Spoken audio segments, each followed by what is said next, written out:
Everyone, welcome to modulation CUET. This is Kaushal. आज हम लोग करने वाले हैं केमिस्ट्री का सपूड़ा साफ, दैट इज क्लास 10th की। हम लोग पूरी की पूरी केमिस्ट्री को यहाँ रिवाइज करने वाले हैं वन शॉट में। हम लोग एक एक चैप्टर को एक एक बार में देखेंगे और साथ ही साथ कंप्लीट करेंगे पूरी के पूरी केमिस्ट्री को क्लास 10th के, right. So first and first हम लोग स्टार्ट करेंगे केमिकल रिएक्शन एंड इक्वेशन से, ठीक है। और वहां से हम लोग थोड़ा बिल्डअप करेंगे, that is chemical reactions and equation, chemical reactions and equations, ठीक है। chemical reactions and इक्वेशंस, ठीक है। देखो केमिकल रिएक्शंस एंड इक्वेशंस होते क्या है। पहले तो चीज आपको ये समझना पड़ेगा कि केमिकल रिएक्शंस की जरूरत क्यों पड़ी, इक्वेशंस बनने क्यों स्टार्ट हुए। सो रिएक्शन की जरूरत इसलिए पड़ी बिकॉज हर एक एलिमेंट जो आपको दिखता है रिएक्शन करता है वो ये स्टेबल नहीं है, right. You heard it right कि आपकी जितने भी जो आप देखोगे एलिमेंट्स है वो बिल्कुल क्या है, स्टेबल नहीं है। सब लोग चाहते हैं कि स्टेबिलिटी आ जाए, यानी एलिमेंट्स हो, हम हो, खुद भी सब क्या चाह रहे हैं, स्टेबिलिटी आ जाए, ठीक है। सो स्टेबिलिटी के लिए ये लोग क्या करते हैं, रिएक्शंस करते हैं। सो एलिमेंट्स जब एक दूसरे से कंबाइन होते हैं, इसी को क्या कहते हैं हम लोग, आप देखोगे केमिकल रिएक्शंस कहते हैं, ठीक है। जहां पे आप देखोगे कि कुछ रिएक्टेंट्स होते हैं जो एक दूसरे से कंबाइन होके कुछ अलग से और भी कंपाउंड रेडी करते हैं। इक्वेशन क्या है, इक्वेशन एक तरह का रिप्रेजेंटेशन है जहां पे केमिकल रिएक्शंस को हम दिखाते हैं in the form of that is reactants and products, clear है। so chemical reactions ये सारी क्या देती है हमें, स्टेबिलिटी के लिए जरूरी है, स्टेबिलिटी। साथ ही साथ स्टेबिलिटी के साथ साथ हमें क्या करके देता है, ये न्यू प्रोडक्ट फॉर्म करके देता है, ठीक है। एग्जाम्पल, आप छोटा सा एग्जाम्पल ले सकते हो, बहुत आसान सा, C+O2 क्या बन के आता है हमारे पास, CO2। सो कुछ रिएक्शंस आप देखते होगे नॉर्मल एक एरो होता है, कुछ रिएक्शंस में आप देखते होगे कि एरो एक नहीं ज्यादा होते हैं, ठीक है। ये सारी चीजें आपको थोड़ा सा ध्यान रखना है। जैसे कि मान लो आप जब बनाते हो हाइड्रोजन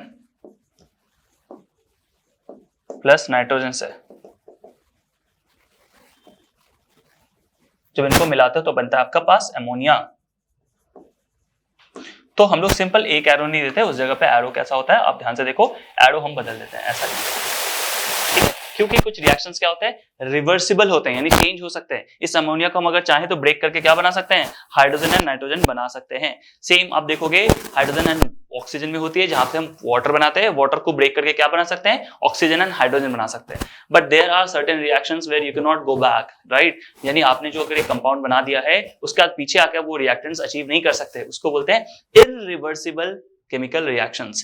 ये कैसा है, रिवर्सिबल केमिकल रिएक्शंस। वो कैसे होते हैं, इरिवर्सिबल केमिकल रिएक्शंस। ओके, सो केमिकल रिएक्शंस के एक्चुअली कुछ क्या होते हैं, कैरेक्टरिस्टिक्स होते हैं। यानी जब ये रिएक्शंस हो रही होती हैं तो हमें बहुत सारी चीजों के बारे में जानकारी मिलती है। क्या क्या मिलता है हमें, अभी हम लोग आके देखते हैं। So characteristics of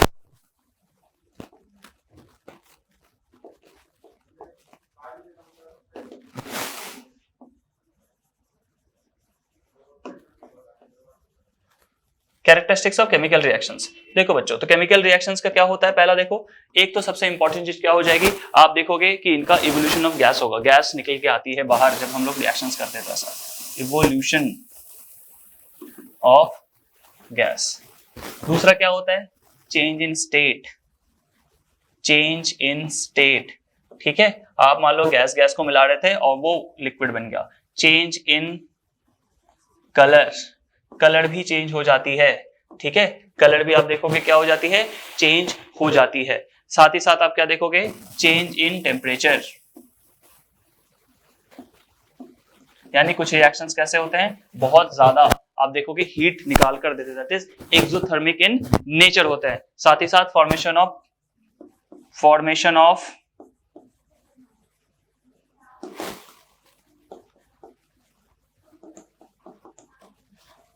of precipitate भी होता है, ठीक है। तो इवोल्यूशन ऑफ गैस का हम एग्जांपल देखना चाहेंगे जरूर। तो इट इज जैसे Zn है प्लस, मान के चलो Zn ने क्या किया, Zn ने रिएक्शन किया किसके साथ, H2SO4 के साथ, H2SO4 के साथ। H2SO4 आपको पता होना चाहिए सल्फ्यूरिक एसिड है, इसी को बोलते हैं the king of the chemicals, right, H2SO4 को। सो Zn ने क्या किया, H2 को रिप्लेस किया और खुद को यहाँ पे बैठा दिया, इसको बोलते हैं displacement reaction. So that is ZnSO4 plus H2, ये H2 जो इवॉल्व हुआ है ये ऊपर चला जाएगा, रिलीज हो जाएगा, that is evolution of gas. ठीक है, चेंज इन स्टेट में आप क्या देखते हो, चेंज इन स्टेट में देख सकते हो आप हाइड्रोजन होगी प्लस वाटर होगी, राइट, ये दोनों मिलके क्या बनाती है, सॉरी ऑक्सीजन होगी, ये लोग मिलके बनाते हैं 2H2O। ठीक है, हाइड्रोजन कितनी हो जाएगी, आप देखो 2 हाइड्रोजन हमें लगाना पड़ता है यहाँ पे, दैट इज हमें वाटर मिलके आती है, ये भी गैस है, ऑक्सीजन भी गैस है, और बन के क्या आ गया, ये लिक्विड बन के आ गया, या जिसको हम लोग एक्वस भी लिखते हैं, AQ, है ना केमिस्ट्री में, that is AQ। Change in colour, colour की भी चेंज होती है जब हम क्या करते हैं, नॉर्मल रिएक्शन करते हैं, दैट इज मान के चलो आप सिट्रिक एसिड को जब रिएक्शन करते हो किसके साथ, दैट इज पोटेशियम परमैंगनेट के साथ, पोटेशियम परमैंगनेट उस समय पर्पल होती है, रिएक्शन के बाद इट विल टर्न कलरलेस। ठीक है, let me show you, this is citric acid, ठीक है, प्लस पोटेशियम पर, ठीक है बच्चा, परमैंगनेट। तो पोटेशियम परमैंगनेट कब क्या होती है, उस समय पर्पल होती है, पर्पल होती है। जैसे ये रिएक्शन होता है potassium permanganate turns into what, turns into colourless substance, colourless, colourless बन जाएगी कब, रिएक्टेंट्स में, सॉरी आई मीन प्रोडक्ट में।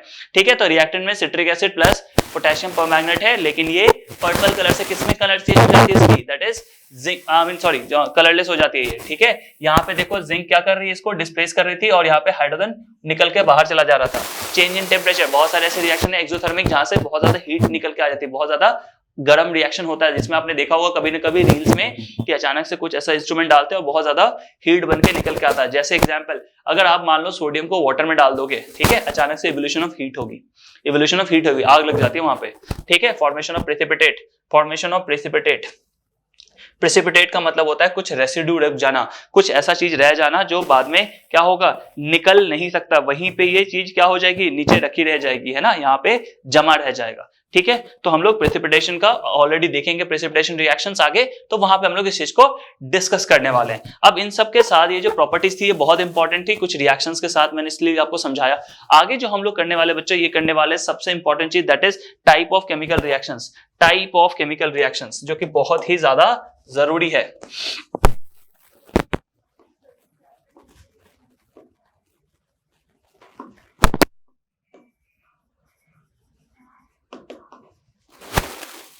देखो पहला क्या है, कॉम्बिनेशन रिएक्शन।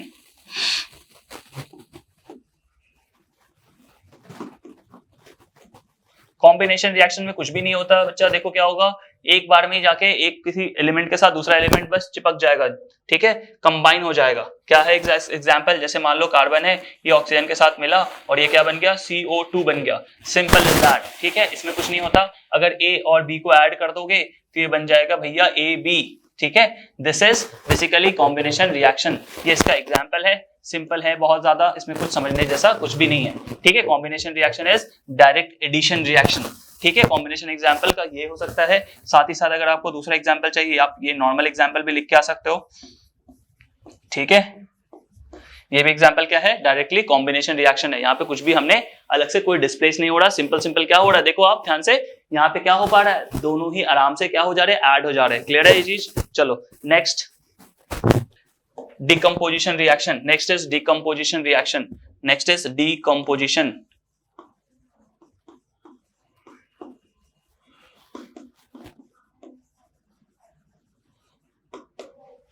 डिकम्पोजिशन रिएक्शन का मतलब होता है किसी चीज का डिकम्पोज हो जाना, ब्रेक हो जाना, टूट जाना। तो हम लोग कैसा एग्जांपल देखेंगे इसमें, देखो CaCO3 को जब हम हीट देते हैं, हीट HEAT, हीट, हीट को हम डेल्टा से भी डिनोट करते हैं, है ना बच्चा। आज के बाद केमिस्ट्री में अगर डेल्टा दिख जाए तो समझ जाना हीटिंग हो रही है। ठीक है, इस केस में निकल के क्या आता है, देखो CaO एंड CO2 निकल के आता है। ठीक है, अब इसको हम लोग क्या बोलते हैं, इस जगह पे एक चीज समझ लो, इसको हम लोग बोलते हैं क्या, रिएक्टेंट्स। ये जो पार्ट होता है लेफ्ट साइड में रिएक्शन के, this is known as reactants, and जो राइट साइड में हमारा फॉर्म होता है, this is known as product, this is known as product. ठीक है, ध्यान रखना आपको ये सारी छोटी छोटी बातें। ठीक है, नेक्स्ट देखो आप क्या हो रहा है यहाँ पे, CaCO3 को जब हम हीट करते हैं, CaCO3 कुछ भी नहीं है, ये क्या है बच्चा, मार्बल है, मार्बल, मार्बल।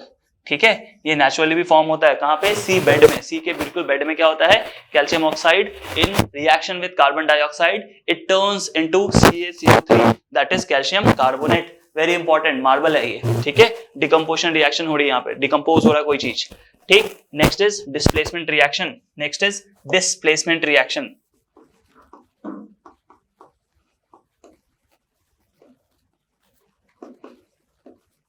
क्या कर रहे हैं हम लोग, जल्दी जल्दी फटाफट रिवाइज कर रहे हैं रिवीजन क्लास के फॉर्म में, ठीक है। जल्दी से जल्दी वन शॉट में हम लोग फटाफट इसको करेंगे, 2 घंटे के अंदर समझ के बिल्कुल हटाएंगे इसको, ठीक है, केमिस्ट्री को पूरा, ठीक है। डिस्प्लेसमेंट रिएक्शन क्या होता है, डिस्प्लेसमेंट रिएक्शन का मतलब होता है जैसे एक बॉडी दूसरे बॉडी को क्या करेगा, उस जगह पे डिस्प्लेस कर देगा, यानी कुछ देर के लिए वहां पे क्या करेगा, उसको हटा देगा, ठीक है। जैसे मान के चलो Zn है, Zn के साथ आपने कॉपर सल्फेट का रिएक्शन करा दिया, ठीक है, तो आप देखोगे कि क्या, कि कॉपर से ज्यादा रिएक्टिव कौन है, Zn है। Zn क्या करेगा, कॉपर को हटा देगा, ठीक है, और इसके पास आ जाएगा SO4 के पास, ठीक है। क्या हो गया, देखो कॉपर ने क्या किया, कॉपर हट गया यहाँ से, Zn इसके प्लेस पे आ जाता है, और देखो ZnSO4 बन के आता है जिंक सल्फेट, और यहाँ पे कॉपर अलग हो जाएगा, ठीक है। This is the basic reaction of displacement reaction. ये बहुत सिंपल है, बहुत आसान है, इसमें कुछ भी नहीं हो रहा। मान के चलो A प्लस ये BC है, तो ये क्या हो जाएगा, ये B हट के अलग हो जाएगा, A और C साथ हो जाएंगे, B अलग हो जाएंगे, क्लियर है। चलो ये डिस्प्लेसमेंट रिएक्शन का एग्जांपल है, ऐसे 1-2 एग्जांपल आपको याद करने हैं, हर एक रिएक्शन के 1 से 2 एग्जांपल्स आपको याद करके चलने पड़ेंगे, ठीक है। अब हम लोग डबल डिस्प्लेसमेंट रिएक्शन करेंगे। जो डबल डिस्प्लेसमेंट रिएक्शन एक्चुअली क्या है, आप लोगों ने अगर पढ़ा होगा अच्छे से तो आपको समझ में आया होगा कि ये न्यूट्रलाइजेशन रिएक्शन ही है बच्चा, है ना। क्या ये न्यूट्रलाइजेशन रिएक्शन ही है। चलो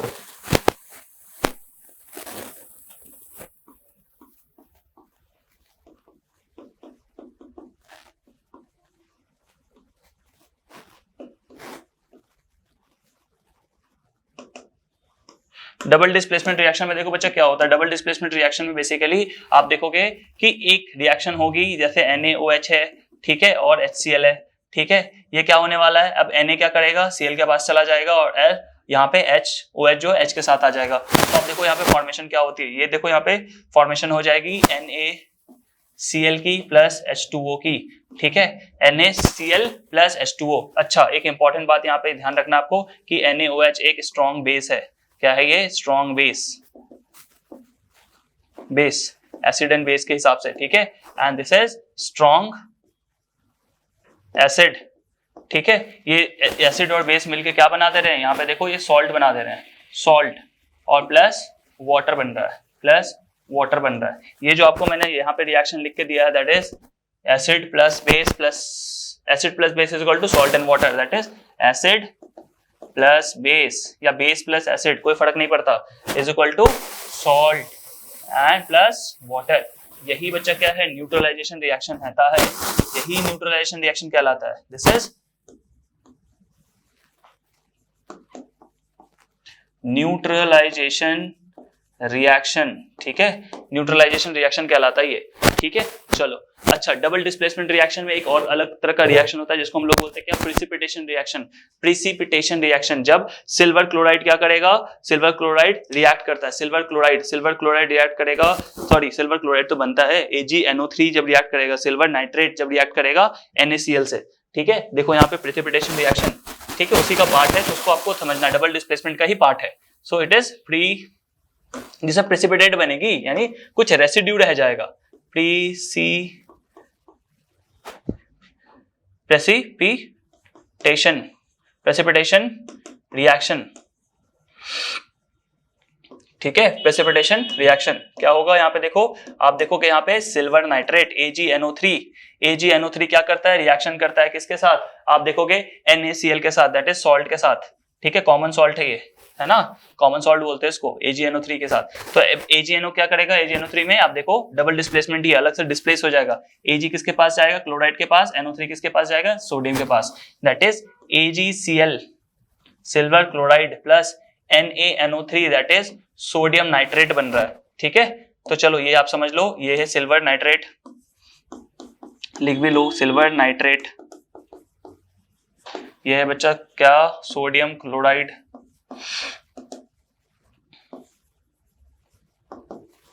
this is silver chloride,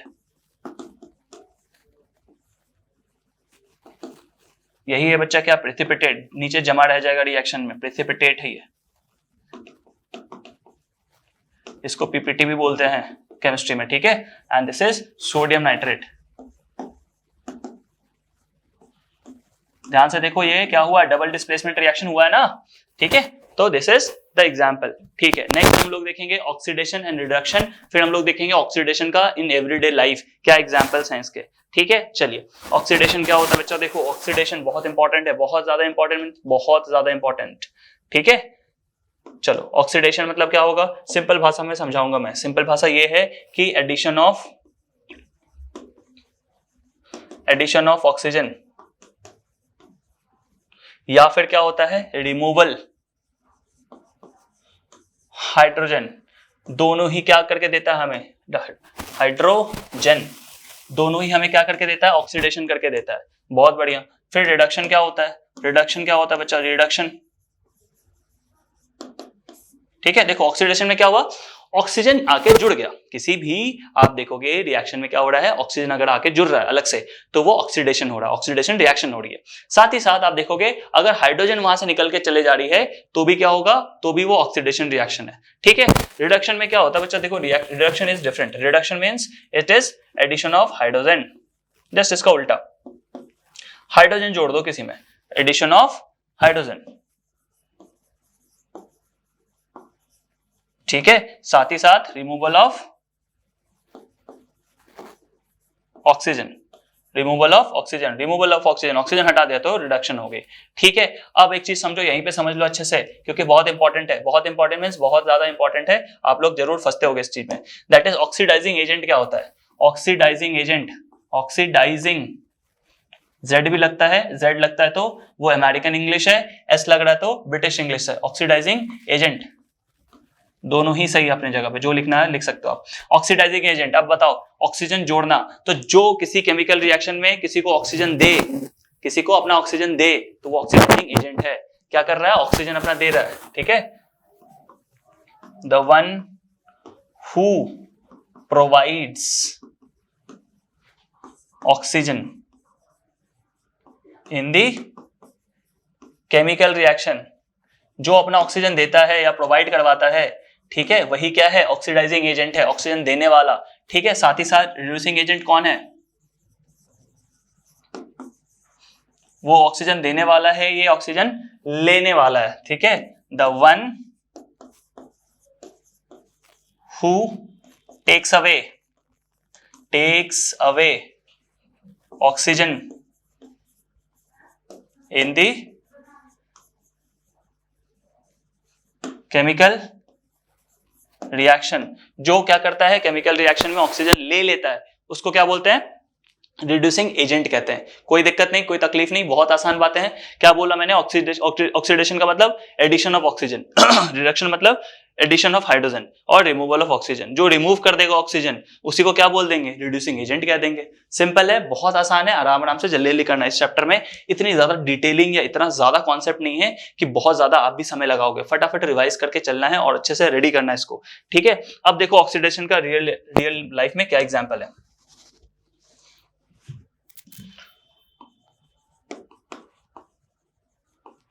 example of oxidation, तो इसको थोड़ा हम लोग देखेंगे अच्छे से। Example of oxidation in everyday life, ठीक है बच्चा। देखो example of oxidation in everyday life, everyday life में क्या क्या एग्जाम्पल है, तो फर्स्ट इज देखो कोरोजन, जिसको ही आप बचपन से क्या पढ़ते आ रहे हो, रस्टिंग, जिसको हिंदी में क्या कहते हैं, किसी में जंग लग जाना, जंग लग गया किसी में, ठीक है। तो कोरोजन कहाँ होती है भाई, कोरोजन होती है कहाँ पे, जब भी आयरन होती है, that is iron.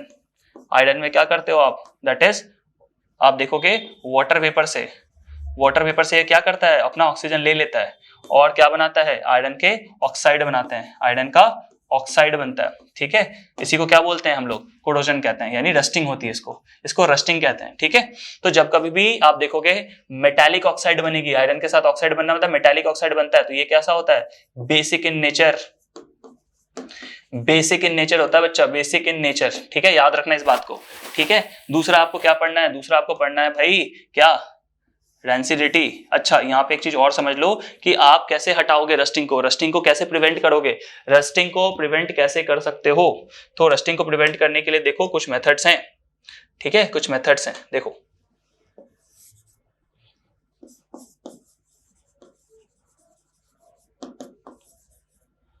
Prevention of rusting. Iron की रस्टिंग को कैसे प्रिवेंट करते हैं, क्या कैसे करोगे आप, देखो एक तो बाय पेंटिंग या बाय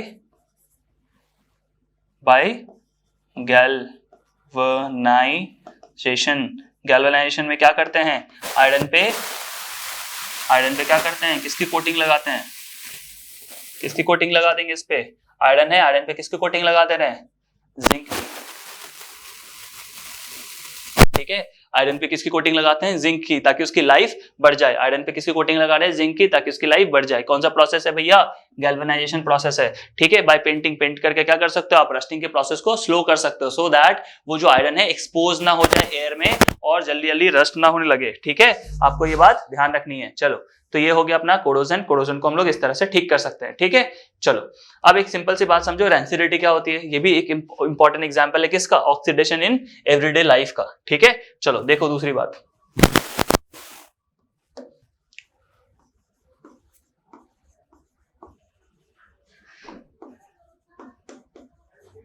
ठीक है बच्चा, देखो रैंसिडिटी क्या होती है। रैंसिडिटी ऐसी चीज है जैसे मान लो जिसमें फैट्स एंड ऑयल होता है, उसको आप बहुत दिनों तक एक्सपोज करके छोड़ देते हो तो वहां पे केमिकल रिएक्शन होती है एंड वो खराब होता है। ठीक है, यानी किसी चीज का सड़ जाना। एग्जाम्पल के लिए मान के चलो आपने कुछ सब्जी बना दी, कुछ भी ऐसा बनाया, और वो क्योंकि ऑयल उसमें यूज हुई होती है, फैट्स होते हैं उसमें, आपने उस सब्जी को क्या कर दिया, ओपन एरिया में छोड़ दिया, कितने दिनों के लिए, 5 डेज 6 डेज, वो बिल्कुल अजीब सा हो जाएगा, सड़ सा जाएगा, बहुत खराब हो जाएगा। This is basically rancidity. Rancidity मतलब फैट एंड ऑयल के होने के प्रेजेंस के वजह से आप जब उसको एक्सपोज करते हो in air, it will be like rancid. Rancid मतलब किसी चीज का खराब हो जाना, बहुत ही खराब स्मेल, एंड उसका टेस्ट हो जाता है, taste and odour will be just damaged. ठीक है, इसको क्या कर सकते हो, इसमें क्या होगा बताओ, taste and odour will change. Taste and odour मतलब होता है कलर, ऑर्डर विल चेंज। ठीक है, इसके प्रिवेंशन हम लोग कर सकते हैं क्या, ठीक है, इसका भी प्रिवेंशन कर सकते हैं क्या, कर सकते हैं, देखो एडिंग एंटीऑक्सीडेंट। ठीक है, प्रिवेंशन करते हैं,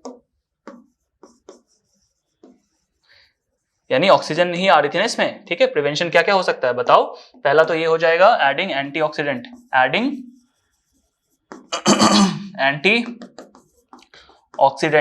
ठीक है, एंटीऑक्सीडेंट को ऐड कर देंगे। दूसरा दैट इज वैक्यूम टाइट कह सकते हो, वैक्यूम पैकिंग होता है, बोल सकते हो इसको, दैट इज वैक्यूम पैकिंग, जिसको हम लोग क्या बोलते हैं, air tight packing. Air tight packing करके, एयर टाइट पैकिंग अगर आप कर दोगे किसी चीज का तो भी क्या होना स्टार्ट हो जाएगा, रैंसिडिटी खत्म हो जाएगी। ठीक है, और भी ऐसे मेथड से एक दो, तो उससे हम लोग क्या कर सकते हैं, इसको प्रिवेंट कर सकते हैं। तो ये पूरा आप देखोगे चैप्टर 1 है जिसको आपको अच्छे से रिवाइज करना है, that is double displacement reaction, ये सारी चीजें आपको अच्छे से थॉरो होकर करके जाना है। ठीक है, एग्जाम में। तो ये पूरा कंप्लीट आपका फर्स्ट चैप्टर का रिविजन हो चुका है फटाफट। ठीक है, इसका आप लोग नोट डाउन करेंगे जल्दी से जल्दी, और पीछे जो भी रह गया जिसका नोट डाउन आपने नहीं किया है उसको प्लीज स्टॉप करके वीडियो, उसको प्लीज आप क्या करोगे, पूरा नोट डाउन कर लोगे। क्लियर है, तो इसको आप लोग कर सकते हैं।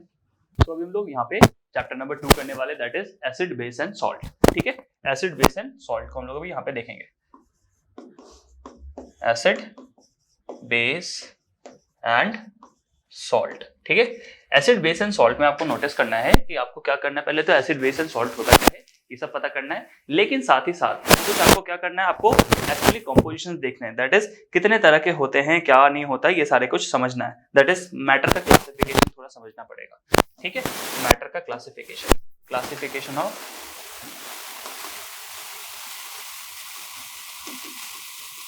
ऑफ मैटर का क्लासिफिकेशन कैसे होता है। ठीक है, तो पहला जो तरीका है इसको कैसे कर सकते हैं, कॉम्पोजिशन के हिसाब से, कैसा कॉम्पोजिशन है। ठीक है, on the basis of composition, that is composition कैसा होता है, कॉम्पोजिशन देखो भाई क्या होता है, एक तो होता है कि एलिमेंट, वो एलिमेंट हो सकता है, या कैसा हो सकता है, कंपाउंड हो सकता है, या हो सकता है वो मिक्सचर। ठीक है, एलिमेंट, कंपाउंड एंड मिक्सचर हो सकता है। साथ ही साथ स्टेट आपको पता होगा, स्टेट कौन से स्टेट में रहती है कंपाउंड, दैट इज देखो स्टेट,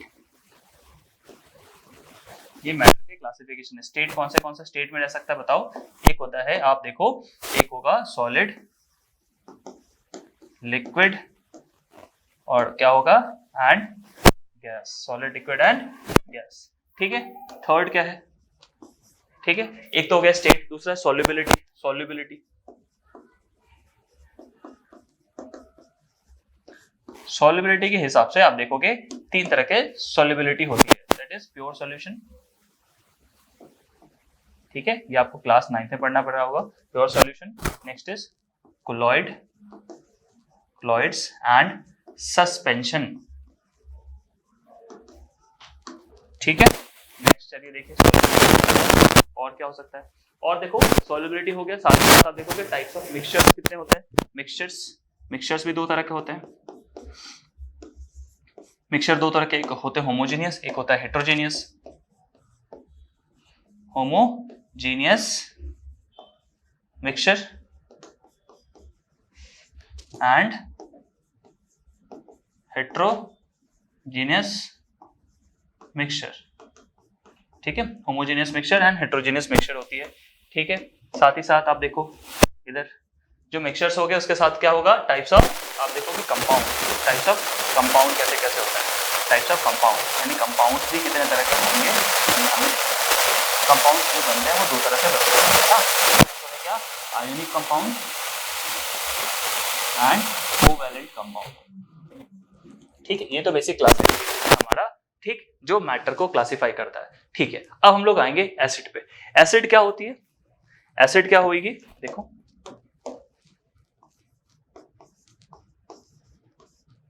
जो क्या करती है, एक केमिकल रिएक्शन में हाइड्रोजन को एक्सेप्ट करती है, एक केमिकल रिएक्शन में क्या करेगी, वो हाइड्रोजन को एक्सेप्ट करेगी, ठीक है।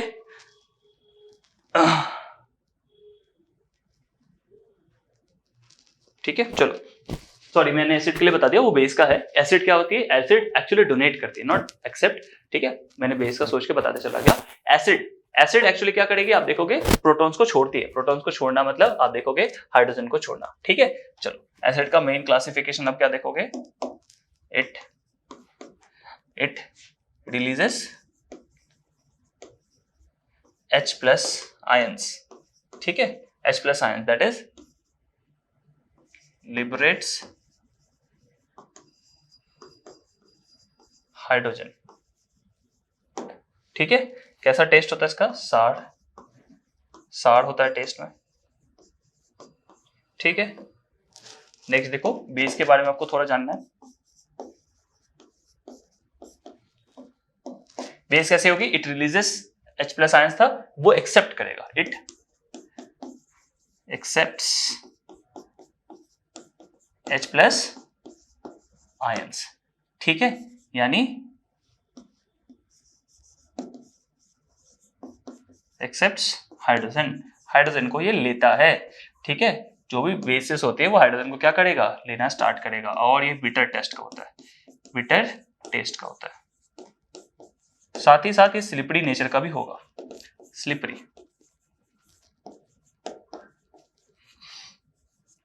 बहुत स्लिपरी होगा ये नेचर, ठीक है। तो आपको एसिड एंड बेस का यहाँ से पूरा मेन जो चीज है वो आपको क्लियर हुआ होगा अच्छे से, ठीक है।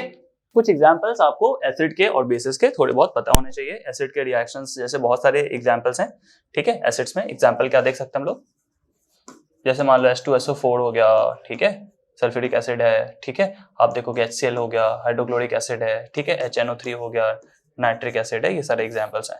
साथ ही साथ इसके अगर हम लोग एग्जाम्पल देखें तो NaOH हो गया, ठीक है, साथ ही साथ CaOH2 हो गया, ठीक है।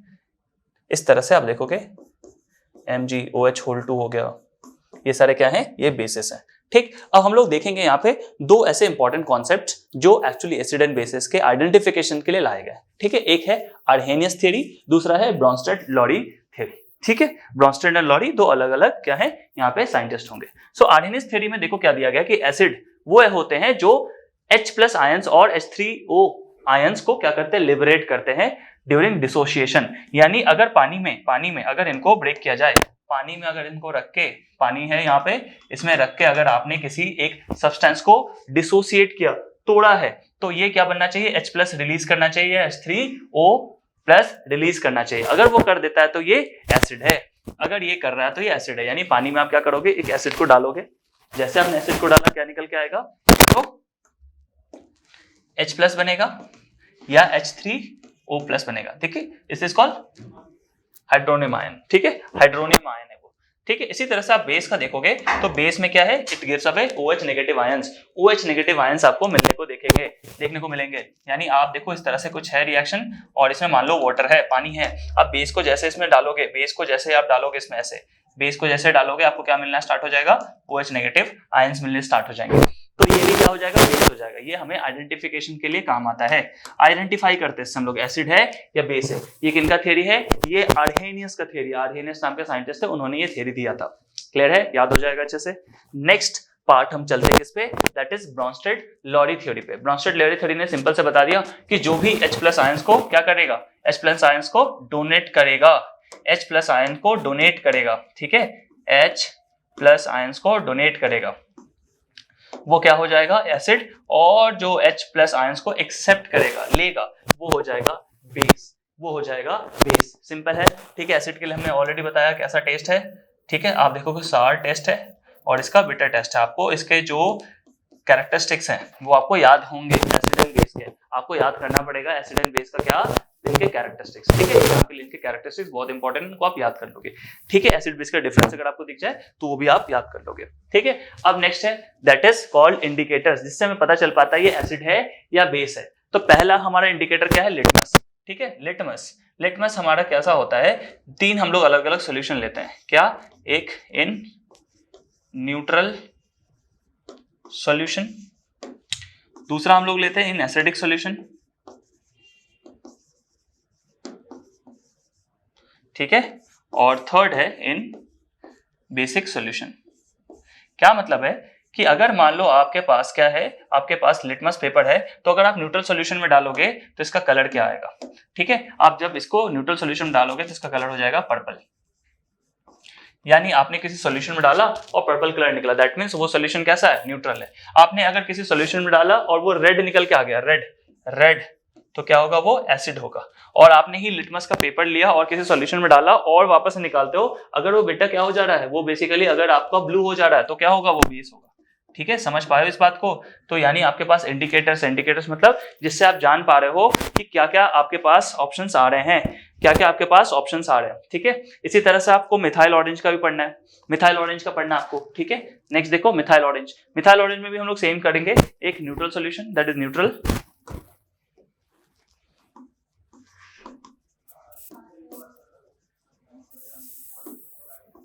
न्यूट्रल सॉल्यूशन में ऑरेंज नाम है, ऑरेंज ही होगा, ठीक है।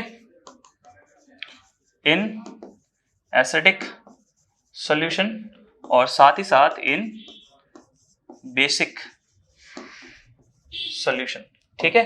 सो आप देखोगे इन न्यूट्रल सॉल्यूशन में कैसा होता है, ये ऑरेंज कलर का होगा, ठीक है। इसी तरह से देखोगे आप एसिडिक अगर सॉल्यूशन है तो वहां क्या हो जाएगी, जैसा पीछे था रेड, वो रेड कलर ही देगा। बेसिक सॉल्यूशन में इसका कलर हो जाता है येलो, ठीक है। इसी तरह से आपने देखा मिथाइल ऑरेंज भी आपको क्या करके दे सकता है, आइडेंटिफाई करके दे सकता है कि वो सॉल्यूशन एसिड था, बेस था, या फिर एक न्यूट्रल सॉल्यूशन है, ठीक है। साथ ही साथ हम देखेंगे एक फिनोप्थिलीन का भी क्या होता है, हमारे पास कुछ न्यूट्रल सॉल्यूशन है, कुछ एसिडिक सॉल्यूशन है, और फिर कुछ बेसिक सॉल्यूशन में अलग अलग कलर आपको देखने को मिलेंगे, ठीक है। चलो, सो इन न्यूट्रल सॉल्यूशन, ठीक है, इन एसिडिक सॉल्यूशन, और सी क्या है बच्चा, इन बेसिक सॉल्यूशन, ठीक है। अब देखो आप यहां पे बहुत इंपॉर्टेंट, न्यूट्रल सॉल्यूशन में क्या होता है, remains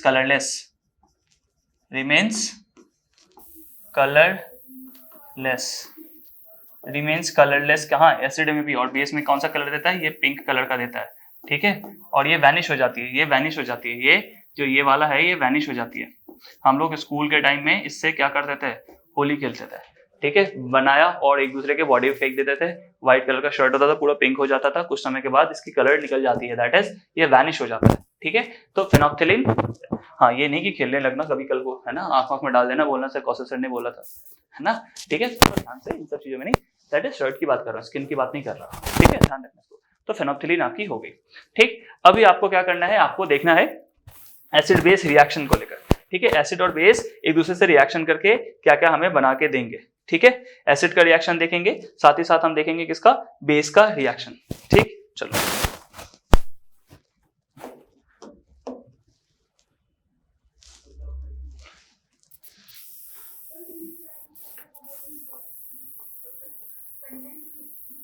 reaction of acid and base with metal.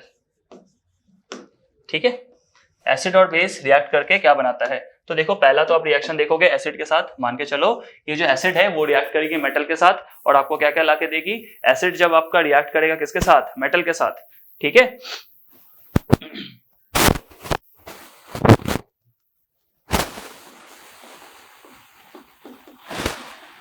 Metal के साथ आपने रिएक्शन करा दिया किसी एसिड का, तो सबसे इंपॉर्टेंट कैरेक्टरिस्टिक यहाँ पे देखो क्या बन के आएगा? एक तो बच्चा देखो सॉल्ट बन के आएगा, ठीक है, और हाइड्रोजन गैस भी इवॉल्व होगी। ठीक है, सॉल्ट बनेगा एक, किसका सॉल्ट? मेटालिक सॉल्ट बनेगा। ठीक है, साथ ही साथ आपका क्या बनेगा? हाइड्रोजन प्लस हीट, हीट भी रिलीज होगी। ठीक है, ये बहुत इंपॉर्टेंट कैरेक्टरिस्टिक्स है हाइड्रोजन का लिबरेट होना। कभी भी मेटल के ऊपर क्या डाल दोगे? एसिड डाल दोगे तो क्या बन जाएगा? वो आपका बन जाएगा क्या? सॉल्ट, साथ ही साथ हाइड्रोजन, और साथ ही साथ कुछ हीट फॉर्म में वो रिलीज होगी। ठीक है, चलो इसका एग्जांपल देख लेते हैं, 2HCl प्लस Mg। ठीक है, तो हम देखेंगे यहाँ पे कैसे करके एक हाइड्रोजन निकल के चला जाएगा। ठीक है, तो यहाँ पे देखो हाइड्रोजन का हमारे पास MgCl, ठीक है, यहाँ पे देखो, सो Mg 2 है, क्लोरीन, क्लोरीन को डालो 2Cl2, MgCl2 प्लस यहाँ पे क्या बन के आया बच्चा? H2O आया, ये रिलीज हो जाएगा। ठीक है, ये इसका एग्जाम्पल है।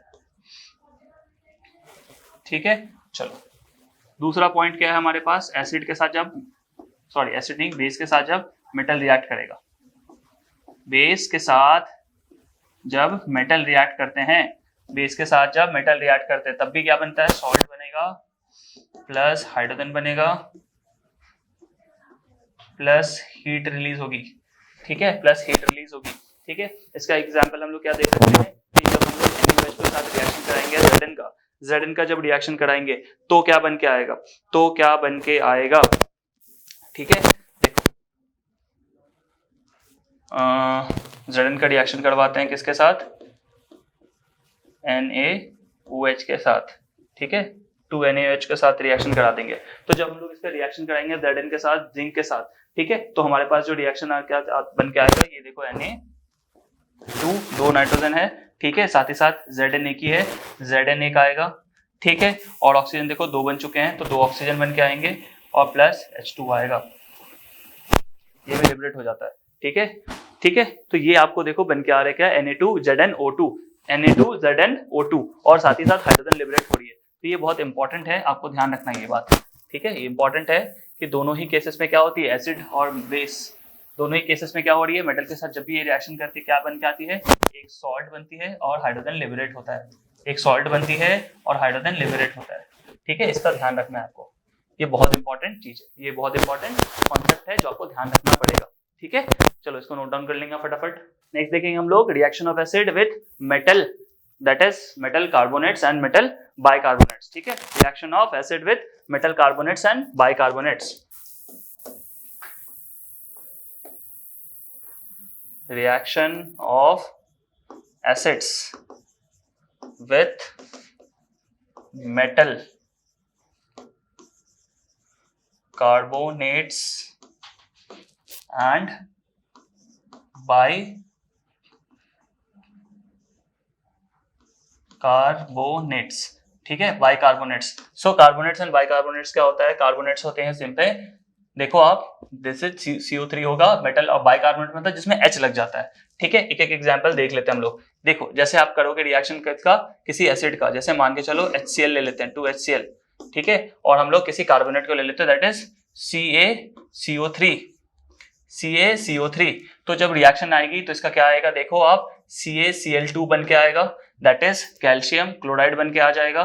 साथ ही साथ आप देखो यहाँ पे H2O बनेगी, दैट इज वाटर बनेगी, और CO2 बनेगी। देखो ठीक है, ये आराम से क्या हो चुका है? ये बैलेंस हो चुका है। ठीक, ये किसके साथ रिएक्शन है? दैट इज कार्बोनेट्स के साथ। ये किसके साथ है? कार्बोनेट्स के साथ। ठीक है, दैट इज ये देखो मेटल कार्बोनेट्स के साथ। बाइकार्बोनेट के साथ रिएक्शन में क्या करेंगे हम लोग? अभी हम लोग एग्जाम्पल लेंगे, ये कार्बोनेट का था।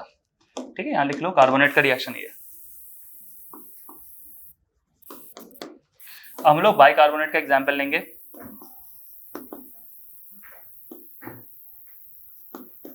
ठीक है, बाइकार्बोनेट में आप एग्जांपल में देखो क्या हो रहा है, बाइकार्बोनेट के एग्जांपल में आप देखोगे कि H2SO4 है, सल्फ्यूरिक एसिड है, ठीक है, साथ ही साथ आप इसका रिएक्शन करा दोगे MgHCO3 से का होल 2, ठीक है, जब इसका रिएक्शन आप करवाओगे इस तरह से तो क्या बन के आएगा, मैग्नीशियम सल्फेट बन के आएगा, मैग्नीशियम सल्फेट MgSO4, ठीक है, मैग्नीशियम सल्फेट बन के आया। दैट इज ये कौन सा रिएक्शन है, डबल डिस्प्लेसमेंट रिएक्शन है, यहां से भी आप देख सकते हो। साथ ही साथ यहाँ पे 2 वाटर के मॉलिक्यूल बन रहे हैं और 2 कार्बन डाइऑक्साइड के मॉलिक्यूल बन रहे हैं, ठीक है, वेरी इंपॉर्टेंट, बहुत ज्यादा इंपॉर्टेंट है दोनों रिएक्शंस, ठीक है, इसको आपको करके जाना है, ठीक है, और हमेशा ही याद रखना है इन सब चीजों को, क्लियर है। नेक्स्ट इज हम लोग देखेंगे reaction of acids with base, reaction of acids with base.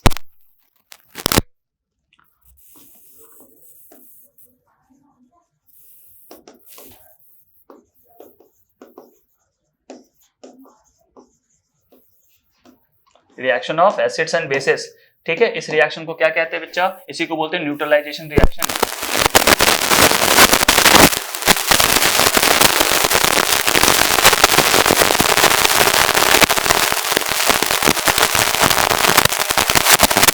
मान लो NaOH है प्लस HCl है, इसका जब रिएक्शन होगा तो NaCl बनेगा प्लस ये वाटर बन जाएगी, ठीक है। न्यूट्रलाइजेशन रिएक्शन में होता क्या है, देखो न्यूट्रलाइजेशन रिएक्शन में ये क्या था, बेस प्लस क्या था, ये एसिड, यानी एसिड और बेस को जब जोड़ते तो क्या बन के आता है, सॉल्ट प्लस वाटर, ठीक है। अच्छा, इसमें एक इंपॉर्टेंट बात आपको ध्यान ये रखना है कि ये रिवर्सिबल रिएक्शन है, इधर से भी होगा और इधर से भी हो सकता है, रिवर्सिबल रिएक्शन, इसको ध्यान रखिएगा। न्यूट्रलाइजेशन रिएक्शन एग्जाम के हिसाब से बहुत ही ज्यादा इंपॉर्टेंट, लगभग हर साल पूछा जाता है, ठीक है, लगभग हर साल ही पूछा जाता है न्यूट्रलाइजेशन रिएक्शंस, ठीक है, इसको आपको कर लेना अच्छे से।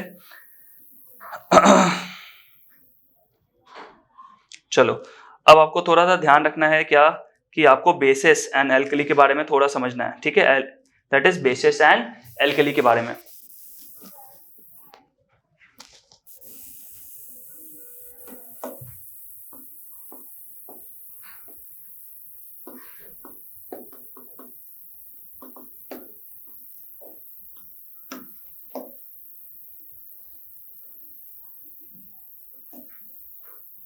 चलो,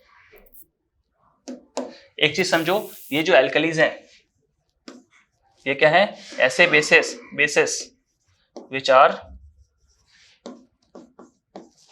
सॉल्युबल इन वाटर, जो पानी में बहुत अच्छे से घुल मिल जाते हैं, ठीक है, वो एल्कली कहलाता है, ठीक है। स्ट्रॉन्ग बेस होते हैं, ये सारे स्ट्रॉन्ग बेस होते हैं, बहुत ज्यादा स्ट्रॉन्ग होते हैं बेस, ठीक है। अच्छा, अब ये सब चीजें तो आ गई, एसिड एंड बेस और ये सारी चीजें, बेस एंड एल्कली, इनके बीच का डिफरेंस जरूर करके जाना एग्जाम के लिए, इसके बीच का डिफरेंस बहुत ही इंपॉर्टेंट है, ठीक है, आपको ध्यान करके जाना है ये, ठीक है, इसको अच्छे से प्रिपेयर करना आपको। तो क्या है एल्कलीज, जो कि अच्छे से क्या हो जाए, डिसॉल्व हो जाए वाटर में, अच्छे से घुल मिल जाए, ठीक है, ऐसे ही बेसिस को क्या कहते हैं, लोग एल्कली कहते हैं, ठीक है। चलो, अब हम लोग क्या करते हैं, पीएच फैक्टर्स को देखते हैं, यानी किस तरह से हम लोग डिटरमाइन कर सकते हैं। नेक्स्ट हम लोग देखेंगे strength of acids and base, strength of acid and base.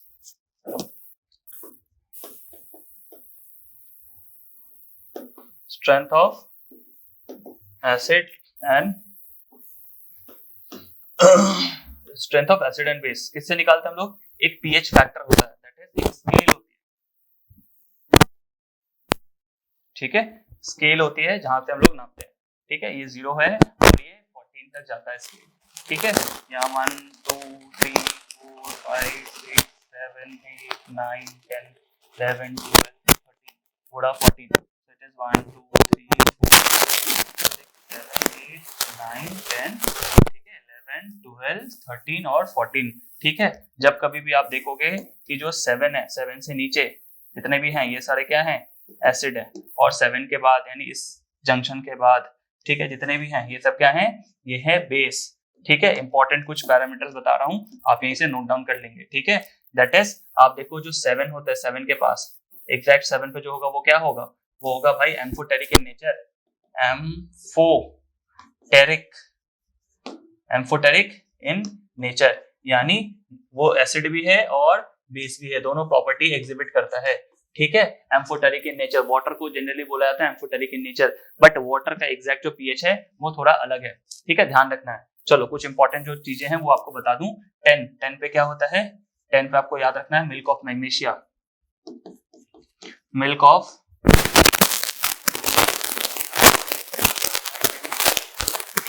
और 14 पे क्या होता है NaOH, NaOH ये क्या है आप देखोगे 10 पे होता है। इसी तरह से एसिड में भी कुछ है, आपको वो सब थोड़ा प्रिपेयर कर लेना, कुछ कुछ याद करना है आपको। आपके बुक में एग्जैक्टली ये डेटा दिया हुआ है जहाँ पे NaOH, मिल्क ऑफ मैग्नीशिया, जो भी इंपॉर्टेंट डेटा दिया हुआ है वो आपको करके ही जाना है, याद से बिल्कुल अच्छे से प्रिपेयर करके जाना है। क्लियर है? चलो अब हम देखते हैं कि एवरीडे लाइफ में पीएच का क्या रोल है। Role of pH in everyday life. ठीक है बच्चा, देखो role of pH in everyday life. ठीक है, एक एक करके देखेंगे। पहला क्या है, पहला है ह्यूमन बॉडी। ह्यूमन बॉडी जो है ये ऑपरेट होती है किस पीएच पे, ऑपरेट्स कहां, कौन पीएच पे, 7 to 7.8 पीएच ऑपरेट होती है 7 से 7.8 पे। ठीक है, साथ ही साथ इस तरफ देखेंगे हम सॉइल का पीएच क्या होता है। सॉइल का पीएच क्या होता है, ये देखो 6.5 से लेकर 7 के बीच होता है पीएच। ठीक है, इसी तरह से आप देखोगे जो एसिड रेन होती है जिस बारिश में, जो आप देखोगे पीएच 5.5 से कम हो जाती है तो ही एसिड रेन होता है, एसिड रेन।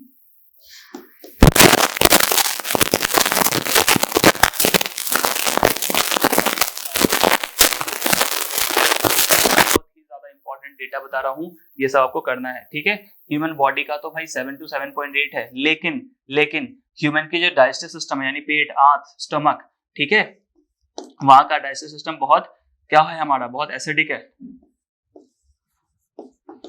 डाइजेस्टिव सिस्टम में हमारे क्या है, HCl है जो रिलीज होते रहती है बार बार। ठीक है, HCl रिलीज होते रहती है और हमारे पेट का जो एसिडिक है नेचर वो बहुत ज्यादा क्या है, खतरनाक है। आजकल तो सबको एसिडिटी हो रही है। ठीक है, समझ पा रहे हो?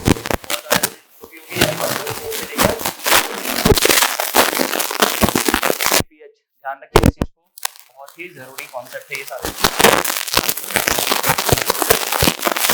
अच्छा, वाटर का एक बच गया है, वाटर देख लेते हैं।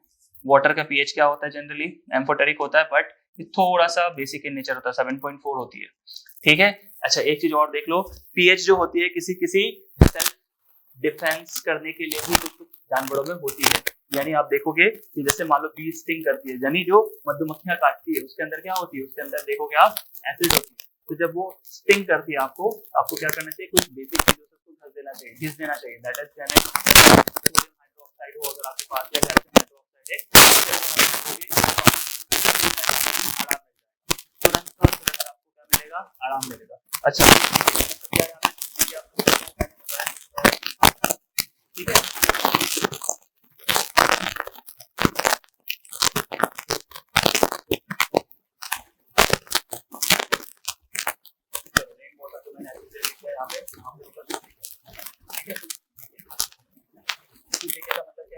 अगर मान लो हमने खाना खाते हैं, रात को खाना खाया, मीठा खाना खाते, मीठा खाने के बाद जो हमारे दांतों में कुछ चीजें फंस गई तो बैक्टीरिया क्या करती है, उसको खाने लगती है। जब खाती है तो बैक्टीरिया एक्चुअली क्या रिलीज करती है, एसिड रिलीज करती है। अगर आपने ज्यादा कुछ मीठा खा लिया तो ज्यादा बैक्टीरिया का अटैक मतलब ज्यादा एसिड रिलीज हो रही है। और अगर पीएच वैल्यू गलती से 5.5 के नीचे चला गया तो आपका डिके स्टार्ट हो जाता है, यानी अब दांत की जो सड़न होती है वो बेसिकली क्यों हो रही है, क्योंकि आपकी जो दांतों की एसिडिक नेचर है वो 5.5 से नीचे जा सकती है। ठीक है, हम लोग यहाँ पे देखने वाले हैं कि किस तरह से एसिड एंड बेस जब रिएक्ट करते हैं तो सॉल्ट कैसा प्रोड्यूस। ठीक है, तो इसके 3 कैटेगरी है ना दोस्तों। चलो तो हमें देखना है कि एसिड और बेस कैसे होने चाहिए। सपोज एक एसिड है जो कि स्ट्रॉन्ग है अपने आप में, स्ट्रॉन्ग एसिड। अगर स्ट्रॉन्ग एसिड है और वीक बेस एक दूसरे के साथ रिएक्ट कर रहे हैं तो हमें किस नेचर का मिलेगा सॉल्ट, हमें सॉल्ट मिलेगा स्ट्रॉन्ग एसिडिक, यानी कैसा मिलेगा, एसिडिक सॉल्ट मिलेगी। क्यों, सॉल्ट का यहाँ प्रभाव पड़ेगा, सॉल्ट का यहाँ पे एसिड का यहाँ पे प्रभाव पड़ेगा। एसिड क्योंकि स्ट्रॉन्ग था तो इसने क्या किया, सॉल्ट को अपने नेचर में इसको ढाल दिया, दैट इज एसिडिक सॉल्ट बना दिया इसने प्लस वाटर। क्लियर है, तो ये फर्स्ट कैटेगरी है।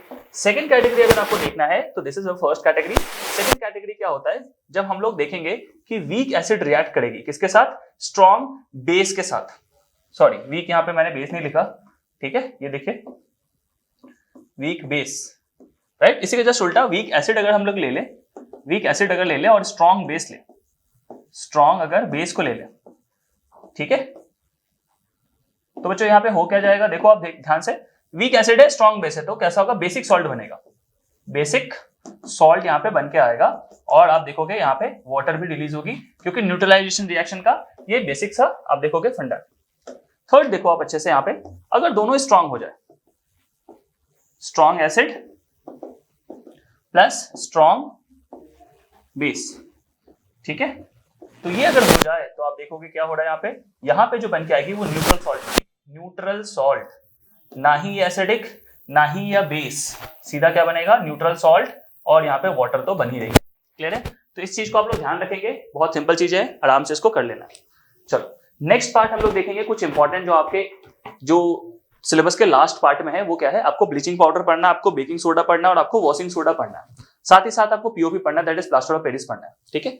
तो इन तीनों चारों को हम लोग क्या करेंगे, यहाँ पे देख लेंगे कि इसकी बनावट किससे, बनता किससे, फॉर्मूला याद रखेंगे, इसके कुछ बेसिक जो यूजेस हैं वो हम लोग देख लेंगे। चलिए, so first and first this is, पहला हम लोग ब्लीचिंग पाउडर लेंगे, धुलाई करेंगे अच्छे से। पहले देखो ब्लीचिंग पाउडर, ठीक है, इसको आपको क्या करना है, ढंग से तैयार करना है दोस्त, है ना, अच्छे से आपको करके चलना है। ब्लीचिंग पाउडर देखो क्या है, कैल्शियम का होता है, कैल्शियम हाइड्रोक्साइड जब रिएक्शन करती है किसके साथ, क्लोरीन के साथ, कैल्शियम हाइड्रोक्साइड जब रिएक्शन करेगी क्लोरीन के साथ, तो क्या बन के आएगा हमारे पास, CaOCl2, दैट इज यही ब्लीचिंग पाउडर है, ठीक है। एंड साथ ही साथ आप देखोगे Cl2 यूज हो गया, O यूज हो गया और वाटर बच गई, पानी बस बच गया है, यानी सॉरी वाटर कह रहा हूं मैं, Ca यूज हो गया, हमने OH यूज कर लिया, H भी 2 यूज हो चुका है, ऑक्सीजन एक यहाँ पे चला गया, एक ऑक्सीजन बच गया, H2 बचेगा, ठीक है। आप देखो यहाँ पे H2 बच जाएगा, ठीक। तो ये जो आपको बन के आ रहा है यही बेसिकली क्या है भाई, यही आपका ब्लीचिंग पाउडर है, ब्लीचिंग पाउडर। अच्छा, ब्लीचिंग पाउडर के यूजेस क्या क्या है, यूजेस आपको देखना होगा, यूजेस क्या है इसकी, कि इसकी जो यूज होगी वो किस तरह से है। पहला तो ये क्या है, एक ब्लीचिंग पाउडर क्या यूज होता है, हमारे क्लीनिंग एजेंट में यूज होता है, as a cleaning agent, as a cleaning agent, as a cleaning agent. याद करो बारिश वगैरह होता था पहले तो लोग क्या करते थे, ब्लीचिंग पाउडर डाल देते थे, ठीक है। आप साथ ही साथ देखो क्योंकि इसके अंदर क्लोरीन है तो ये क्या करेगा, प्यूरिफिकेशन ऑफ वाटर करेगा, प्यूरिफिकेशन ऑफ वाटर, ठीक है, प्यूरिफिकेशन ऑफ वाटर, ध्यान रखना आपको, प्यूरिफिकेशन ऑफ वाटर। और थर्ड जो ये है, एक बहुत ही स्ट्रॉन्ग ऑक्सीडाइजिंग एजेंट है, स्ट्रॉन्ग ऑक्सीडाइजिंग एजेंट दोस्त, है ना। तो ये 3-4 बातें जो आपको मैंने यहाँ पे बताया है ब्लीचिंग पाउडर को लेकर, ये आपको ध्यान रखना है, आपको इसको फॉर्मूला याद रखना है, किस तरह से इसकी फॉर्मेशन होगी, ये आपको अच्छे से क्लियर करके रखना है। ब्लीचिंग पाउडर के बाद हम लोग अभी क्या करने वाले हैं, अब यहाँ पे बेकिंग सोडा को भी देख लेंगे। बेकिंग सोडा क्या है, बेकिंग सोडा वही जो हम लोग खाने में डालते हैं, है ना। बेकिंग सोडा का यूज कहाँ कहाँ होता है, आप देखो बेकरी में भी होती है, ठीक है। Next is baking soda.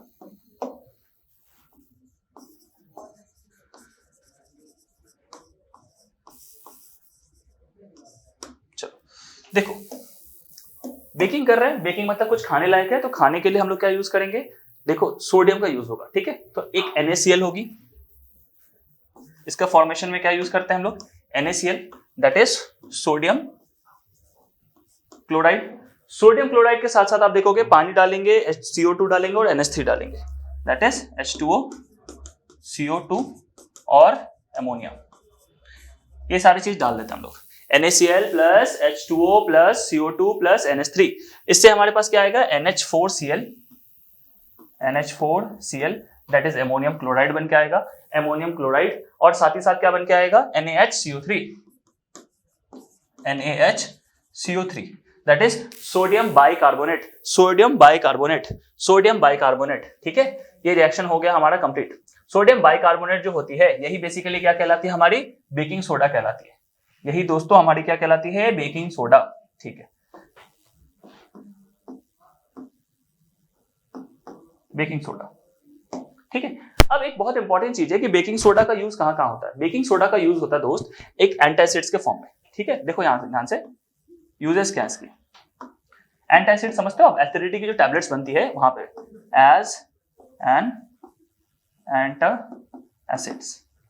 ठीक है, साथ ही साथ बेकिंग सोडा का हम यूज कहां करते हैं? As a fire extinguisher, as a fire extinguisher, यानी आग को बुझाने के लिए भी यूज करते हैं। ठीक है, क्या क्या समझ में आ रहा है आपको? देखो बेकिंग सोडा का कहां कहां यूज है? एंटासिड्स, यानी आप देखो गैस वाली टैबलेट, लिख दूं मैं गैस वाली टैबलेट गैस वाली टैबलेट्स में बनाते हैं। ठीक है, एंटासिड्स कहते हैं उसको, एज अ फायर एक्सटिंग्विशर। और बेकिंग सोडा का कहां यूज होता है? As a food preservatives. ठीक है, फूड प्रिजर्वेटिव्स के फॉर्म में भी इसको यूज कर लेते हैं।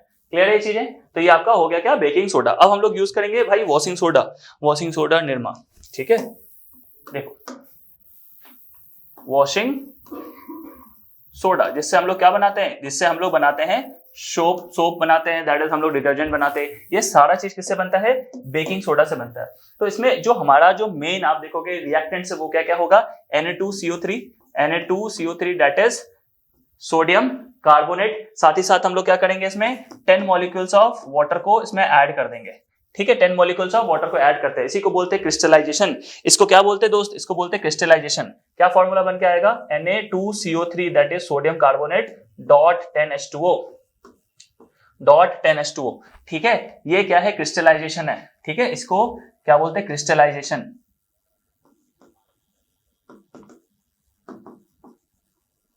क्रिस्टलाइजेशन। और ये जो आपका फॉर्मूला निकल के आया, यही बेसिकली क्या है? वॉशिंग सोडा है। This is washing soda, washing soda.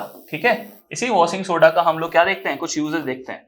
Washing soda का यूज कहां कहां आएगा? In making soap, detergents etcetera. ठीक है, इन सब चीजों में हम लोग इसका यूज करते हैं। एक चीज बहुत इंपॉर्टेंट यहाँ पे, वॉशिंग सोडा का यूज आप देखोगे बहुत इंपॉर्टेंट चीज है। ठीक है, हार्डनेस ऑफ वाटर को रिमूव करने में भी यूज होती है। हार्डनेस ऑफ वाटर को ये क्या करता है? रिमूव करता है। ठीक है, तो ये आपका हो गया वॉशिंग सोडा। जितना फॉर्मूला बता रहा हूं उन सबको करते हुए जाना, यूजेस भी करते जाना, दो है ना, कम से कम 3 कर लो तो और अच्छी बात है, बहुत बढ़िया हो जाएगा। ठीक है, लास्ट क्या है देखो हमारे पास? Plaster of Paris. Plaster of Paris, जब पहले के जमाने में क्या करते थे? प्लास्टर करते थे तो इसी का यूज करते थे, दैट इज इसको पॉपुलरली पीओपी भी कहते हैं, plaster of Paris. Plaster of Paris का एक चीज आपको ध्यान रखना है कि प्लास्टर ऑफ पेरिस क्या होता है? कैल्शियम सल्फेट होती है। ठीक है, CaSO4 होती है, कैल्शियम सल्फेट। कैल्शियम सल्फेट क्या करते हैं हम लोग? हाफ इसमें वाटर जुड़ा रहता है। ठीक है, हाफ वाटर रहता है इसमें, हाफ वाटर रहती है। अगर इसी में आप क्या करोगे? 1/2 वाटर और जोड़ दोगे, अगर इसमें और ऐड कर दोगे तो क्या हो जाएगा बच्चा? ये कैल्शियम सल्फेट हो जाएगी, डॉट 2H2O हो जाएगा। इसमें वाटर की क्या हो गई? या मॉलिक्यूल्स 2 हो गए। ठीक है, यहाँ ये रिएक्शन बहुत इंपॉर्टेंट है, इसको हम लोग क्या कह देते हैं? Plaster of Paris, that is POP। और ये वाला जो है ये क्या है हमारा? जिप्सम है, जिप्सम। ठीक है, आपसे कुछ पूछा जाएगा जिप्सम के बारे में। जिप्सम क्या होता है? As an ingredient to make cements बनाने के लिए क्या करते हैं? इसका उपयोग करते हैं। सीमेंट्स बनाने के लिए किसका उपयोग होता है? आप देखोगे जिप्सम का यूज होता है। ठीक है, और प्लास्टर ऑफ पेरिस क्या है? हाफ H2O है, क्योंकि वाटर ऑफ क्रिस्टलाइजेशन में कम होती है। आप देखोगे जैसे जैसे प्लास्टर होती है, यानी लेट हो जाता है थोड़ा, देखना वो सूखता जाता है ना? वो किसका बना रहता है? कैल्शियम का। ठीक है, कैल्शियम ऑक्साइड को क्या कहते हैं? क्विक लाइम कहते हैं। ठीक है, यानी ये जो चूना का पानी बनाते थे ना, यही बेसिकली क्या है? CaO है। ये सब आपको ध्यान रखना है। यानी कैल्शियम जो है किसमें रहता है? चूने में। कैल्शियम किसमें रहती है? चूने में। बहुत पुराने जमाने में क्या होता था, लोगों को जब थोड़ा बहुत शिकायत होता था किसका? कैल्शियम की कमी का, तो लोग कभी कभी चूना किसी को चढ़वा देते थे। बहुत पहले की बातें ये सब, है ना? तो वो सब समझ बूझ के ही करते थे, ऐसा नहीं करते थे कुछ भी। So plaster of Paris is the last topic of your this chapter. ठीक है, अभी हम लोग नया चैप्टर फिर से स्टार्ट करेंगे। ठीक है, चलिए नोट डाउन कर लेंगे इसको। हम लोग यहाँ पे एक और नया चैप्टर स्टार्ट करने वाले, that is metals and non metals. ठीक है, metals and non metals important chapter है बहुत, मेटल्स एंड नॉन मेटल्स। ठीक है, इसके हम लोग क्या करने वाले हैं? पहले थोड़ी फिजिकल प्रॉपर्टीज देखेंगे मेटल्स के भी और नॉन मेटल्स के भी, साथ ही साथ हम लोग फिर देखेंगे इसकी केमिकल प्रॉपर्टीज। ठीक, फिजिकल प्रॉपर्टीज में मैं आपको बहुत सारे मेटल्स के बारे में कुछ और भी जानकारियां दूंगा जो आपके लिए बहुत जरूरी है। ठीक है, तो पहले मेटल्स लिख लेते हैं। सी मेटल्स की जो हम लोग अभी फिलहाल पढ़ रहे हैं वो फिजिकल प्रॉपर्टी देख रहे हैं, ठीक है बच्चे, है ना, फिजिकल प्रॉपर्टीज। चलो किसका देख रहे हैं अभी, पहले मेटल्स का। सो मेटल्स कैसे होते हैं, हार्ड होते हैं, हार्ड। दूसरा क्या है, लस्टरस। कहने का मतलब लस्टरस का मतलब क्या होता है, साइनी, साइनी होते हैं नेचर, है ना, इनका नेचर कैसा होता है, Saini nature.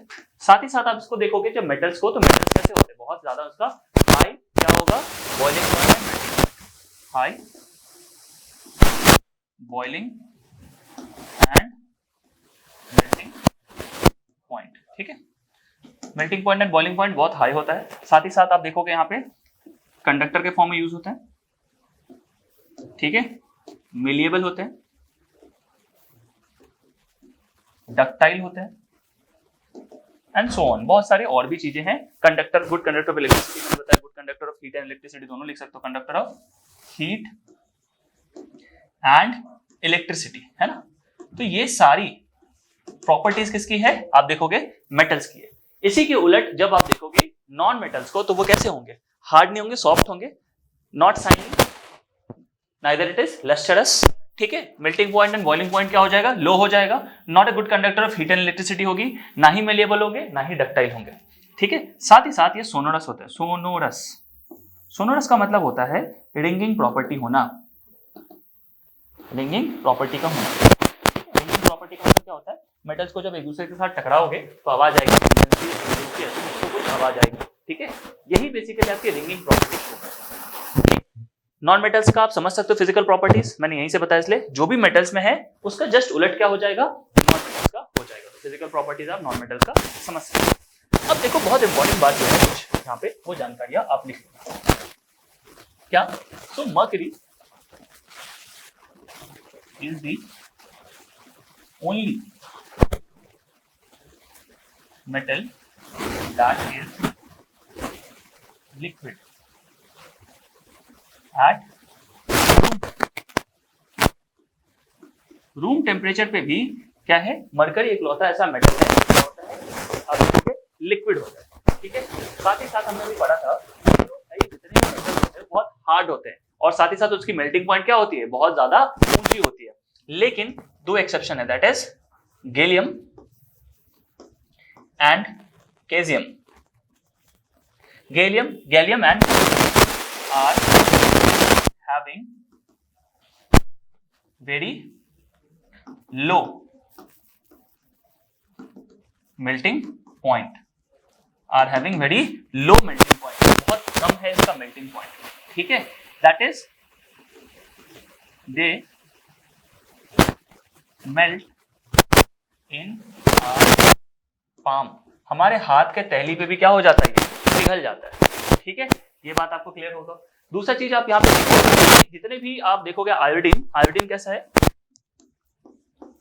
Iodine non metal है, iodine is a non metal, iodine कैसा है, नॉन मेटल है, बट लस्टरस होता है, लस्टरस मतलब शाइनी होती है, ठीक है। आयोडीन क्या है, नॉन मेटल है, बट लस्टरस, ठीक है। सिमिलरली आप देखोगे जो आपको ये दिखती है ब्रोमीन, ब्रोमीन क्या है, नॉन मेटल है, ये भी क्या होती है, लिक्विड होती है एट रूम टेम्परेचर।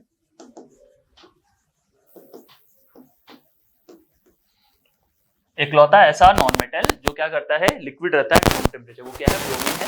इकलौता ऐसा मेटल जो कि लिक्विड रहता है रूम टेम्परेचर, वो क्या है, मर्क्यूरी। गैलियम एंड केजियम क्या है, ऐसे दो मेटल्स हैं जिसकी मेल्टिंग पॉइंट बहुत कम होती है, हाथ में हमारे पिघल जाती है, ठीक है। आयोडीन ऐसा है जो नॉन मेटल है बट लस्टरस इन नेचर है, ठीक है। ये तो हमारे क्या हो गई, बहुत सारे हमने फिजिकल प्रॉपर्टीज देख ली है। अब हम लोग देखेंगे chemical properties of chemical properties, ठीक है। सो ये आप एक तरह से रिवीजन के लिए यूज कर सकते हो इस क्लास को, ठीक है। ये मत सोचना कि हर चीज एकदम बिल्कुल डिटेल में क्यों नहीं जा रही, क्योंकि ये रिवीजन के लिए आपके जो बोर्ड एग्जाम्स आएंगे, आप सारे टॉपिक्स को एक बार जल्दी देख लो, ठीक है। इस लेक्चर को देखने के बाद आप क्या करो, अपनी पढ़ाई स्टार्ट करो, ठीक है। आपको मोटा मोटा क्या होगा ना, सारे टॉपिक्स पता चल जाएंगे क्या क्या पढ़ना है हमें, ठीक है। सो हम लोग क्या करेंगे, पहले केमिकल प्रॉपर्टीज देखेंगे। केमिकल प्रॉपर्टीज में हम लोग सबसे पहला चीज ये देखेंगे कि अगर मान के चलो किसी मेटल को अगर हम लोग बर्न कर देते हैं, किसी मेटल को बर्न करते हैं ऑक्सीजन के साथ, ठीक है, या इन एयर, तो हम लोग इसकी एक एक प्रॉपर्टीज को देखेंगे। व्हेन मेटल, आपके बुक में ऐसे लिखा हुआ what happen when metal is burned in air, ठीक है, बर्न्ड इन एयर, ठीक है, क्या होगा when metal is burned in air, हवा में अगर इसको जला दिया जाए तो क्या होगा। देखो ध्यान से, मान के चलो कॉपर है, कॉपर को आपने क्या किया, जला दिया, मान लो ऑक्सीजन के प्रेजेंस में, ठीक है, तो क्या बन के आ जाएगा ये 2COO, that is cupric oxide को बन जाएगी, क्यूप्रिक ऑक्साइड बन के आ जाएगी। आपको ये देखना है कि मान के चलो आपने अगर एल्यूमिनियम को जलाया 4Al को, ठीक है, अगर 4 आपने एल्यूमिनियम को जला दिया, ठीक है, ऑक्सीजन के प्रेजेंस में, 3 ऑक्सीजन के प्रेजेंस में, तो क्या बन के आ जाएगा Al2O3, और आगे आप 2 लगा सकते हो, ठीक है। कितने हो गए एल्यूमिनियम, ये एडजस्ट करने के लिए मैंने बताया, दैट इज 2 हम लगाएंगे तो क्या हो जाएगा, ये रिएक्शन कंप्लीट हो जाएगी, ठीक है, ये चीज। अब एक बहुत इंटरेस्टिंग बात समझो इस चीज को आप, कि ये रिएक्शंस तो हो रहे हैं, but the rate of oxidation is different for different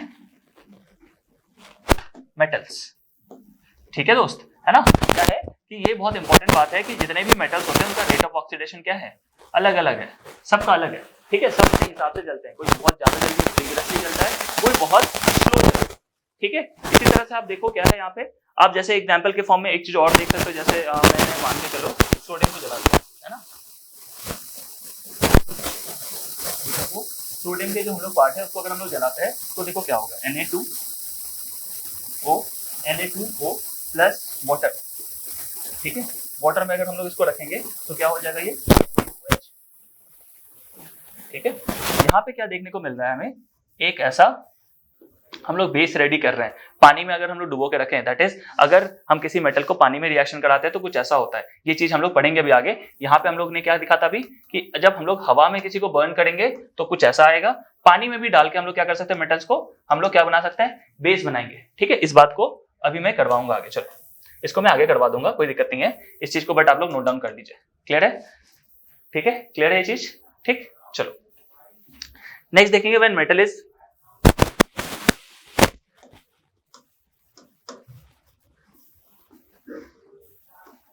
when metals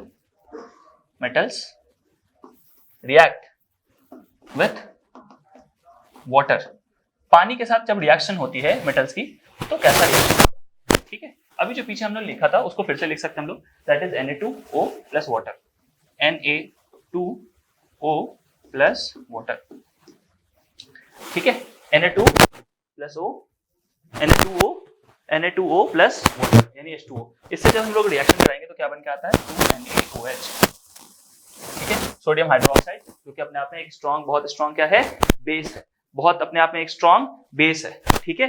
अब एक इंपॉर्टेंट बात आप यहाँ पे समझो कि हम लोग को करना क्या होता है, देखो जब आप मेटल को रिएक्शन कराओगे वाटर के साथ तो क्या बन के आएगा, अब देखो मेटल ऑक्साइड बन के आएगा, मेटल ऑक्साइड बन के आता है, मेटल ऑक्साइड। तो इस बात को आप लोग लिख लो, metal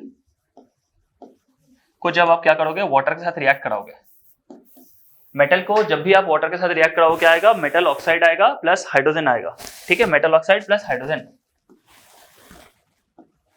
metal oxide plus hydrogen. अब एक इंपॉर्टेंट बात, इसी मेटल ऑक्साइड को फिर से क्या करेंगे, फिर से हम लोग वाटर के साथ रिएक्शन कराएंगे, देखो इस मेटल ऑक्साइड को फिर से हम लोग क्या रखेंगे,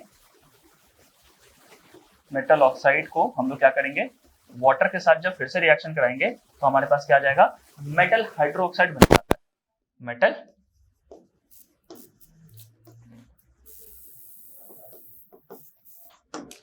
हाइड्रोक्साइड बन के आता है, ठीक। इस बात को आप लोग क्या करोगे, बहुत इंपॉर्टेंट लिख लोगे, ठीक। यहाँ पे यही हुआ है, दैट इज जो मेटल ऑक्साइड था उसको हमने फिर से पानी में करा तो क्या रिएक्शन आ गया हमारे पास, मेटल हाइड्रोक्साइड आया है, ठीक है। ये वाला जो पार्ट है यही यहाँ पे आपको देखने को मिल रहा है, ठीक। अच्छा, एक पीछे में चीज जो छूट गई है वो ये छूट गई कि जो रेट ऑफ रिएक्शन है यानी ऑक्सीडेशन है वो सब में अलग अलग होता है, वो सब में अलग अलग होता है। तो एक इंपॉर्टेंट बात यहाँ पे लिखो, इंपॉर्टेंट डालकर लिख लो आप यहाँ पे, metals like sodium and potassium, sodium and potassium, ये लोग हवा में बहुत रिगरसली क्या करते हैं, रिएक्शन करते हैं। ऐसा रिगरस रिएक्शन करते हैं कि हवा में अगर तुम सिर्फ सोडियम और पोटेशियम को छोड़ दोगे ना तो क्या हो जाएगा भाई, ये जल जाएगा बाहर। इसने क्या करना है, इसने इतना रिगरस रिएक्शन करके देगा, विगरस रिएक्शन करके देगा, ये बर्निंग होने लगती है। तो sodium and that is potassium are very reactive in open air and hence they are kept in kerosene oil। Kerosene oil में इनको क्या करके रखता है, डुबो के रखता है, ठीक है। इसको केरोसिन ऑयल में डुबो के रखते हैं, सोडियम और इसको पोटेशियम को। इस बात को आपको ध्यान रखना है, ठीक है। तो ये बहुत इंपॉर्टेंट बात है, रेट ऑफ रिएक्शन भी अलग अलग होता है। साथ ही हम लोग क्या करते हैं, सोडियम और पोटेशियम को बाहर नहीं रख सकते, बहुत ही रिगरस रिएक्शन करके देता है। नेक्स्ट क्या था, when metal react with water, ये आपने देख लिया। अब मेटल का रिएक्शन किसके साथ होगा, मेटल का रिएक्शन एसिड के साथ होगा, ठीक है। When metals react with acids, when metal reacts with acids, acid के साथ जब रिएक्शन होगी तो हमारे को क्या मिलना है, देखो मेटल जब भी रिएक्ट करती है किसी डाइल्यूट एसिड के साथ तो पहले तो सॉल्ट देगी लेकिन लिबरेट करती है हाइड्रोजन को। ये बहुत इंपॉर्टेंट बात है। दैट इज मेटल जब कभी भी रिएक्शन करती है, मान लो डाइल्यूट एसिड के साथ डाइल्यूट एसिड के साथ, तो क्या देती है हमें, सॉल्ट तो देती है, साथ में हाइड्रोजन देती है, हाइड्रोजन गैस लिबरेट करता है। इस बात का आपको ध्यान रखना है। यानी क्या कि मान के चलो कोई मेटल है, मेटल के ऊपर आपने अगर एसिड डाल दिया तो कौन सा गैस निकल के बाहर आएगा, हाइड्रोजन गैस बाहर निकलकर अपने आप आएगा, ठीक है। इस चीज को आपको ध्यान रखना है, क्लियर है। चलो एक और इंपॉर्टेंट बात है कि हम लोग अगर देखेंगे इस तरह का रिएक्शन अगर हो रहा है किसी एसिड्स के साथ तो हम लोग क्या करेंगे, समझ जाएंगे अपने आप कि जब कभी भी ये रिएक्शन हो तो हमारा एक गैस निकल के आ रहा है, दैट इज हाइड्रोजन। इसका ध्यान रखना है आपको, ठीक है। जब हम लोग क्या करते हैं, वो इवन जब साफ सफाई भी करते हैं, ठीक है, अपने वॉशरूम की भी, ठीक है, अगर कोई मेटालिक बॉडी है उसमें तो मेटालिक बॉडी अगर उसमें हुई तो आप समझ जाना जब भी आपने उस पर एसिड डाला तो क्या निकल के आ जाएगा, हाइड्रोजन आएगा ही आएगा निकल कर, क्लियर है। चलो एक इंपॉर्टेंट रिएक्शन, इस बात को लिख लो आप लोग कि जब कभी भी कोई मेटल ए नाम का होगा और उसको सॉल्ट सॉल्यूशन बी के साथ रिएक्शन करवाएंगे, कोई मेटल है मान लो ए, जिसको आप लोग क्या कर रहे हो, कोई सॉल्ट सॉल्यूशन है कोई, ठीक है, बी नाम का सॉल्ट सॉल्यूशन ऑफ बी। अगर कोई सॉल्ट सॉल्यूशन है बी नाम का, अगर उसके साथ आपने क्या कर दिया, उसको मिक्स कर दिया, तो यहाँ पे क्या होगा, देखो यहाँ पे होती है डिस्प्लेसमेंट रिएक्शन। क्या हो जाती है, डिस्प्लेसमेंट रिएक्शन। अब सॉल्ट सॉल्यूशन किसका बनेगा, ए का। This will give salt solution of A, salt solution of A, salt solution of A दे देगा, यानी ये डिस्प्लेस हो गया और मेटल क्या बनेगा, मेटल ऑफ बी बन जाएगा, मेटल बी विल फॉर्म, ठीक है। ये हमने ऑलरेडी पहले भी रिएक्शन किया हुआ है, मैं फिर भी आपको इसका एग्जांपल थोड़ा बता दे रहा हूँ। देखो जैसे मान लो Zn का आपने रिएक्शन किया कॉपर सल्फेट के साथ, कॉपर सल्फेट के साथ क्या करोगे, जिंक का रिएक्शन करोगे तो क्या हो जाएगा, जिंक डिस्प्लेस कर देगा कॉपर को और ये कॉपर अलग हो गया, ठीक है। इसी का ये एग्जाम्पल है, ध्यान रखना, ये डिस्प्लेसमेंट रिएक्शन है। क्या है बच्चा, डिस्प्लेसमेंट रिएक्शन।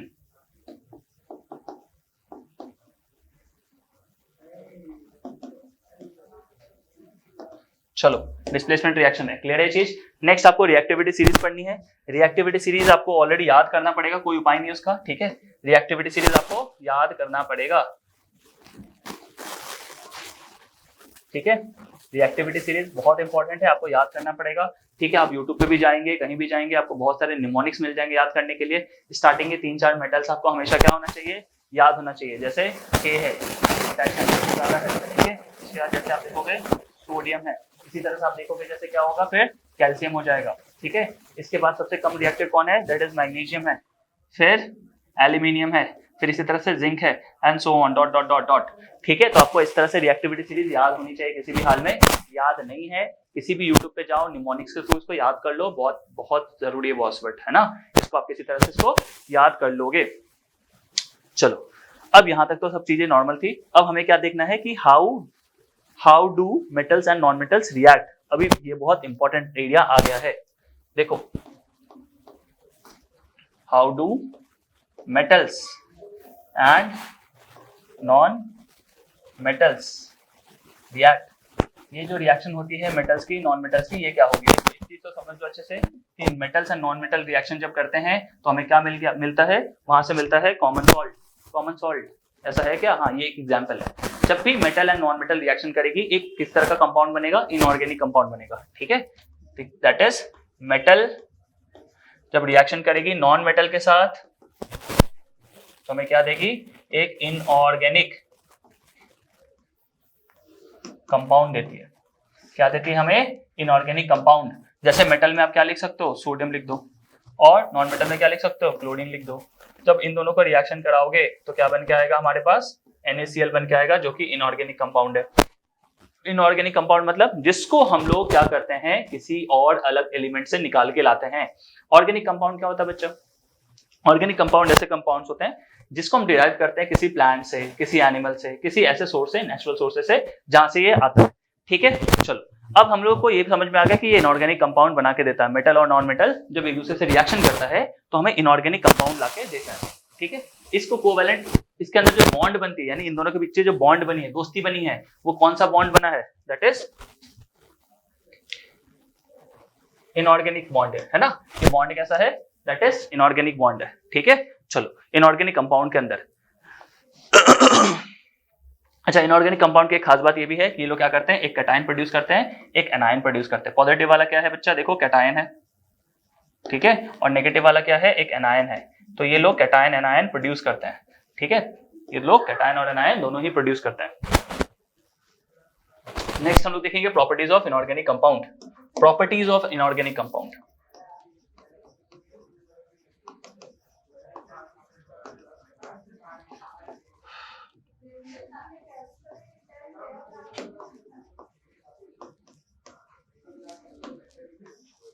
चलिए, इनऑर्गेनिक कंपाउंड का एक एक जो प्रॉपर्टीज है उसको थोड़ा देख लेते हैं। पहला प्रॉपर्टी क्या है? फिजिकल नेचर कैसा होगा इसका? फिजिकल नेचर कैसा होगा?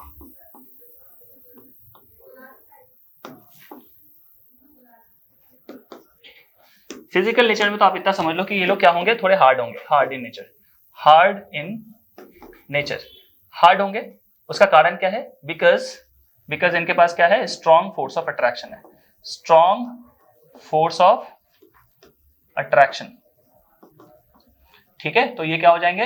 हार्ड इन नेचर हो जाएंगे। पहला प्रॉपर्टी तो आपको क्लियर हो गया कि भाई फिजिकल प्रॉपर्टी क्या है इसकी? फिजिकल नेचर क्या है? ये लोग हार्ड होते हैं नेचर में। क्यों? क्योंकि इनका फोर्स ऑफ अट्रैक्शन क्या है? बहुत ही ज्यादा तगड़ा है। नेक्स्ट क्या देखो? नेक्स्ट है melting point and boiling point.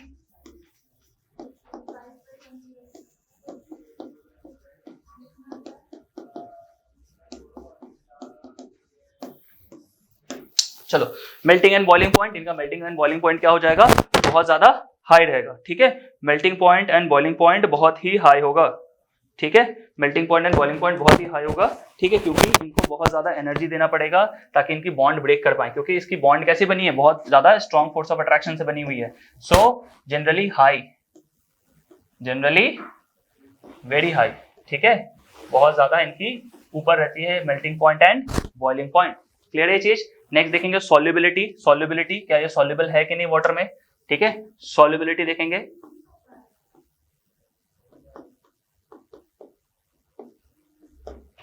ठीक है, क्या होगा?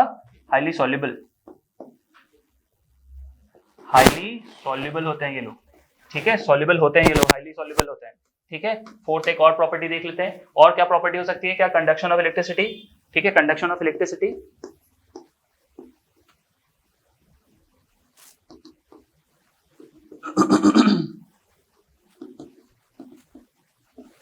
ठीक है, कंडक्शन ऑफ इलेक्ट्रिसिटी। जितना जल्दी हो सकता है मैं कोशिश कर रहा हूं आप लोग तक ये अच्छा ठीक ठाक लेक्चर आपके पास आ जाए ताकि आपकी रिवीजन हो जाए फटाफट। सो कंडक्शन ऑफ इलेक्ट्रिसिटी क्या होती है? ठीक है, दे कंडक्ट इलेक्ट्रिक करंट। ठीक है, और ये इन्होंने ही जो अगर इलेक्ट्रिक करंट क्रॉस किया, यानी इन्होंने थोड़ी क्रॉस कह रहा हूं मतलब कंडक्ट किया, इसी को क्या बोलते हैं बच्चा? इलेक्ट्रोलिसिस बोलते हैं। इलेक्ट्रोलिसिस है ना, इलेक्ट्रोलाइट्स बनाते हैं ये लोग, इलेक्ट्रोलाइट्स बनाते हैं। ठीक है, और एक प्रोसेस करते हैं जिसको इलेक्ट्रोलिसिस। इलेक्ट्रोलिसिस से क्या होती है, इलेक्ट्रोप्लेटिंग भी होती है, ठीक है। तो ये पूरा पूरा आप देखोगे किसकी प्रॉपर्टीज है, इनऑर्गेनिक कंपाउंड की, ठीक है। चलो अब क्या है आपको पढ़ना है, that is occurrence of metal. Occurrence of metal, ठीक है, ऑकरेंस ऑफ मेटल यहाँ पे आपको देखना है।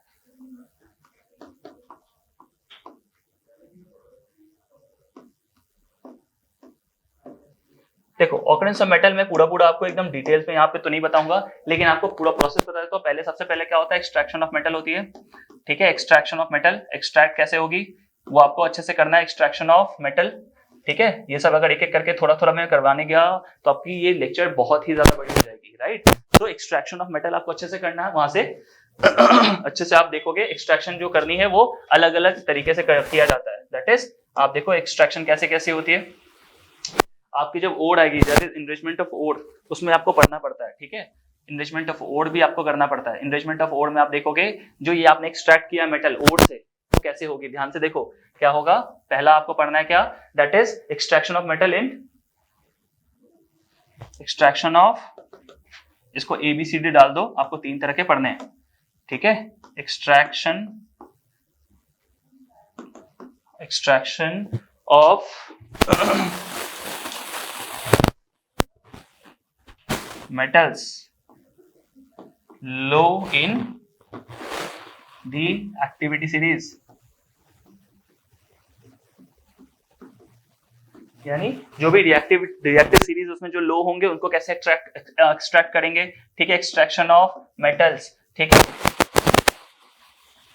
Middle in the activity series, ठीक है, जो बिल्कुल बीचों बीच है उनको कैसे एक्सट्रैक्ट करेंगे। Extraction of metals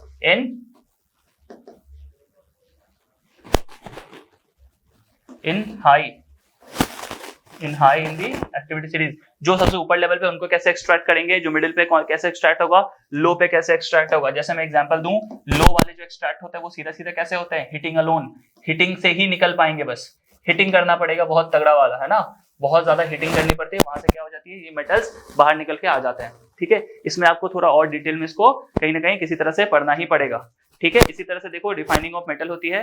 refining of metal में आप देखो क्या क्या पढ़ना पड़ेगा हमें।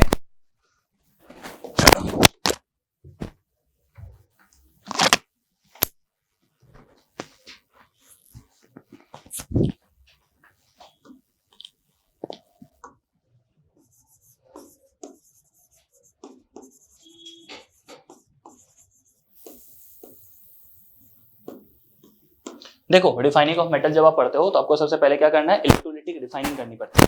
क्या करनी पड़ती है आपको, इलेक्ट्रोलिटिक रिफाइनिंग, ठीक है। आपको ये पढ़ना है इलेक्ट्रोलिटिक रिफाइनिंग, इलेक्ट्रोलिटिक रिफाइनिंग। देखो इलेक्ट्रोलिटिक रिफाइनिंग कुछ नहीं होता, आप देखोगे कि आपके पास 2 इलेक्ट्रोड्स होते हैं इस तरह से, ठीक है, ठीक है, जो कि कनेक्टेड होते हैं कहाँ, ऊपर, मान कर चलो ये पॉजिटिव है, नेगेटिव है, पॉजिटिव है, नेगेटिव है, इस तरह से आपने क्या किया, इसको बना दिया, ठीक है। इसी तरह से आप देखोगे ये क्या होगा, पूरा पूरा बड़े से बॉक्स में आ जाएगा जिसके अंदर क्या होगी, इलेक्ट्रोलाइट्स भरी होंगी। चलो इलेक्ट्रोलाइट भर दिया आपने, बहुत बढ़िया।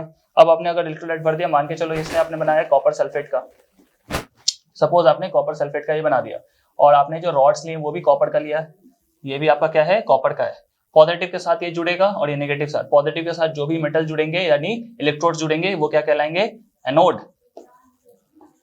ठीक है। और जो नेगेटिव के साथ जुड़ेंगे उसको क्या कहेंगे हम लोग, कैथोड, ठीक है। सो आप करते क्या हो बेसिकली, कैथोड पे क्या करते हो, इलेक्ट्रोप्लेटिंग करते हो, ठीक है। ये कॉपर सल्फेट क्या हो जाएगा, कॉपर सल्फेट, जैसे इलेक्ट्रिसिटी पास होगी आप देखोगे copper sulphate will break, copper 2+ में एंड सल्फेट 2- में, ठीक है, कॉपर सल्फेट ब्रेक हो जाएगी, ठीक है। अब एक चीज सोचो कि कैथोड भैया क्या है, नेगेटिव है, तो पॉजिटिव वाले को क्या करेगा, अट्रैक्ट करेगा, तो कॉपर चला जाएगा यहाँ पे, यानी कैथोड पे क्या पहुंच गया, कॉपर पहुंच गया। और एनोड क्या है, एनोड खुद में क्या है, नेगेटिव है, नेगेटिव, तो इसके पास क्या चला जाएगा, सल्फेट चला जाएगा। समझ पा रहे हो ना आप, दैट इज नेगेटिव के पास कौन चिपक के जाएगा, पॉजिटिव वाला, और पॉजिटिव के पास कौन जाएगा, नेगेटिव वाला उठ के जाएगा। सल्फेट कहाँ जमा हो जाएगी, एनोड पे, और कैथोड पे क्या जमा हो जाएगी, कॉपर। इसी तरह से कॉपर की क्या होती जाएगी, इसके ऊपर प्लेटिंग होती जाएगी, होती जाएगी, होती जाएगी। इसी तरह से हम इलेक्ट्रोप्लेटिंग करते हैं। इलेक्ट्रोप्लेटिंग जैसे मान लो सिल्वर है, सिल्वर को यहाँ लगा दिए और गोल्ड का कोई सोल्यूशन डाल दिए, गोल्ड ब्रेक होके क्या हो जाएगा, इस सिल्वर के ऊपर चढ़ता जाएगा, परत के ऊपर परत चढ़ता जाएगा। इसी तरह से इलेक्ट्रोप्लेट करता है, ठीक है। इसी तरह से मान लो कुछ आयरन का सब्सटेंस होता है, उसके ऊपर क्रोमियम लगाते हैं, चिपकाते हैं, ताकि वो स्मूथ हो जाए, चिकना हो जाए थोड़ा, है ना, रस्टिंग कम हो। ये सारा प्रोसेस इलेक्ट्रोप्लेटिंग कहलाता है। तो यहाँ से एक इलेक्ट्रोप्लेटिंग, आपको इलेक्ट्रोलिसिस पढ़ना पहले, और इसी का एंड रिजल्ट क्या है, इलेक्ट्रोप्लेटिंग है, जो मैंने आपको अभी समझाया है, इलेक्ट्रोप्लेटिंग, ठीक है। ये जो हो रही है ये इलेक्ट्रोप्लेटिंग हो रही है, इसके ऊपर कॉपर प्लेट हो रहा है, ठीक है। नेक्स्ट क्या है, कोरोजन है। कोरोजन आपको पढ़ना है, और कोरोजन मैंने ऑलरेडी आपको पढ़ा रखा है, corrosion and that is prevention of corrosion, पीछे पढ़ाया है मैंने आपको चैप्टर 1 में ही, that is corrosion and density के बारे में, ठीक है। तो कोरोजन आप वहां से अच्छे से इसको कर लोगे, ठीक। तो ये आपका पूरा मेटल्स एंड नॉन मेटल्स का पूरा आप देखोगे मैंने करवा दिया, ठीक है। नॉन मेटल्स के बारे में फिर से बता रहा हूँ, नॉन मेटल्स क्या करना है, जो मैंने फिजिकल प्रॉपर्टीज बताई हैं उसी तरह से आपको क्या करना है, फिजिकल प्रॉपर्टीज नॉन मेटल्स के भी समझ के रखने हैं, ठीक है। अलग अलग रिएक्शंस बताए मैंने, ये जो रिएक्शंस बताए मैंने वो सब आपको थोड़ा देख के करना है। यहाँ सब जो भी है, मेटल्स रिएक्ट करेगा जब एसिड के साथ तो कैसा होगा, ये इंपॉर्टेंट है। हाइड्रोजन गैस विल इन्वॉल्व, ठीक है। मैं इसको लिख दे रहा हूं कि when metals react with acids they produces hydrogen gas, produce कह लो, लिबरेट कह लो, ये बहुत इंपॉर्टेंट है, इसको इंपॉर्टेंट लगा लो, ठीक है। तो इस तरह से हमने अभी क्या कर लिया है, अभी ये वाला चैप्टर फटाक से खत्म कर लिया, ठीक है। ये चैप्टर हमारा हो चुका है, that is metal and non metal का, ठीक है। इसके बाद हमारा एक लास्ट चैप्टर बचा हुआ है जिसको हम लोग अभी रिवाइज करेंगे, इसको नोट डाउन कर लो आप, इंपॉर्टेंट है, फटाफट कर लिया हमने इसको, ठीक है। चलो कॉपर सल्फेट के बारे में एक चीज और लिख लो, यही बेसिकली क्या है, इलेक्ट्रोलाइट है। ये आप देखोगे ये जो है ये इलेक्ट्रोलाइट है एक तरह का, क्या है ये, इलेक्ट्रोलाइट।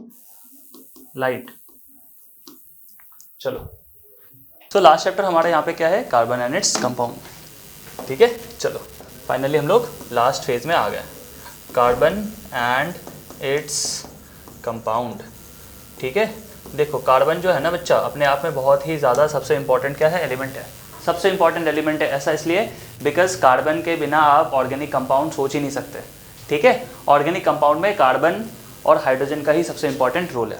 तो कार्बन अपने आप में क्या है भाई, देखो कार्बन अपने आप में क्या है, मेटल है, नॉन मेटल है, तो एक तरह का नॉन मेटल है। यहाँ समझते चलो कार्बन के बारे में धराधर, और फिर चलते आगे। देखो ये एक नॉन मेटल है, ठीक है। इसकी अगर हम लोग इलेक्ट्रॉनिक कन्फिग्रेशन भी देखें तो कैसा होगा, C6 और ये 12 होता है, ठीक है। मास नंबर इसकी 12 होती है, एटॉमिक नंबर 6 होता है। इसको अगर आप ब्रेक करोगे तो 2,4 आएगा। 4 मतलब ये टेट्रावैलेंट है, क्या है बच्चा, ये टेट्रावैलेंट है, टेट्रावैलेंट यानी इसकी वैलेंसी है 4। अब ये 4 किसी को दे देगा या तो 4 किसी से ले लेगा, ठीक है। या तो 4 अगर किसी को देगा या 4 किसी को ले लेगा, तो इसके पास है यूनिक, अपने पास यूनिक, ठीक है, कैरेक्टरिस्टिक्स, ठीक है, यूनिक कैरेक्टरिस्टिक्स। ये यूनिक कैरेक्टरिस्टिक जो है यानी ये 4 किसी को ले सकता है, 4 किसी को दे सकता है, यही इसका यूनिक कैरेक्टरिस्टिक्स है, जिसके वजह से ये क्या करता है, कैटिनेशन करती है, ठीक है। यही यूनिक कैरेक्टरिस्टिक्स की वजह से ये क्या करता है, ये करेगा भाई कैटिनेशन, क्या करेगा, कैटिनेशन, कैटिनेशन, ठीक है। अब जो हम लोग कैटिनेशन देख रहे हैं ये कितने तरह का होता है, एक्चुअली 3 तरीके में होगा। अब आप सोच रहे हो कि सीक्वेंस नहीं है, तो पहले मैंने आपको कैटिनेशन इसलिए समझाया क्योंकि ये यहाँ से लिंक है, आपके जो बुक में दिया गया है, दैट इज आप देखोगे पहले ही कार्बन के बारे में दी गई है, उसकी बॉन्डिंग के बारे में दी गई है, कोवैलेंट बॉन्ड होता है उससे, ये सारी चीज़ें दी गई हैं, तो हम लोग उसको बाद में देखेंगे। पहले थोड़ा सा देख लेते हैं कैटिनेशन होता क्या है। सो कैटिनेशन आप देखोगे एक ऐसी प्रॉपर्टी है कार्बन की जिसके वजह से ये बहुत लंबे लंबे चेन बनाता है, ठीक है। सो कैटिनेशन,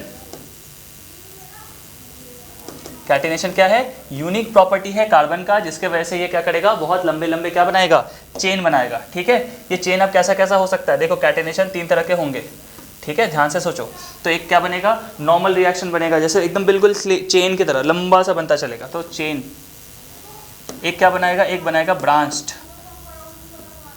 और दूसरा बनाएगा भाई रिंग, रिंग, ठीक है। चेन कैसा होता है, सिंपल ऐसा कार्बन रहेगा और आप देखोगे इस तरह से बनता चलेगा, ये hydrogen hydrogen hydrogen hydrogen hydrogen और इस तरह से हाइड्रोजन, ठीक है। तो ये क्या है, आप देखोगे ये इथेन है, ठीक। इसी तरह से जब ब्रांच होगी तो कैसा बनेगा, ऐसा सी कर दिया और ऐसा सी कर दिया आपने, और यहाँ पे HH लगा दिया, ठीक है। यहाँ भी सी करके आपने लंबा कर दिया, इसको थोड़ा अलग कर दिया, इसको डिफरेंट कर दिया। ये बेसिकली क्या है, आप देखोगे ये इसका ब्रांच है, ठीक है, ये ब्रांच्ड क्या है आप देखोगे कैटेनेशन का है। रिंग कैसा होता है भाई, benzene, benzene, benzene is the best example of, ठीक है, benzene is the best example of ringed catenation का बेस्ट एग्जांपल है, ठीक है। अरे क्या कर रहा हूँ मैं बार बार, ये देखो, ठीक है, तो एक एक छोड़ के डबल कर दो, इसको यहाँ छोड़ दो, ये छोड़ दो, फिर डबल कर दो, इसको छोड़ के इसको डबल कर दो, ठीक है। और यहाँ पे अपने आप सी लिखने की जरूरत नहीं होती, आप समझ जाओ यहाँ पे सी ऑलरेडी है, बट लिख दे रहा हूँ मैं समझने के लिए आपके, सी सी सी है, तो यहाँ पे 2 ऑलरेडी, एक 3 है, तो यहाँ पे एक हाइड्रोजन लगेगा। यहाँ पे भी कितने हैं, 2 बॉन्ड इधर, एक बॉन्ड इधर, इधर सी लगेगा, इधर भी है, तो सब में सी एच लिख दो, लिखने की जरूरत नहीं होती, कंडेंस फॉर्म में लिखते हम लोग, बट आप लिख सकते हो यहाँ पे, ठीक है। इसको हटा दो, समझने के लिए था वो। तो ये बेंजीन है, बेंजीन रिंग कैसा होता है, बेंजीन, ठीक है। तो ये चीज़ आपको समझ में आ गया, कैटेनेशन, ठीक है। अब एक बात समझते हैं कि अगर जो कार्बन है वो बनाता क्या है खुद में अगर कार्बन को अपने आप में रिएक्शन करना हो तो भी कर सकता है, देखा आपने कैटेनेशन के थ्रू। तो कैटेनेशन के थ्रू यही हो, बट आप देखोगे जो इसकी बॉन्डिंग का नेचर है, that is bonding in carbon, bonding in जो कार्बन है वो कैसा होगा, देखो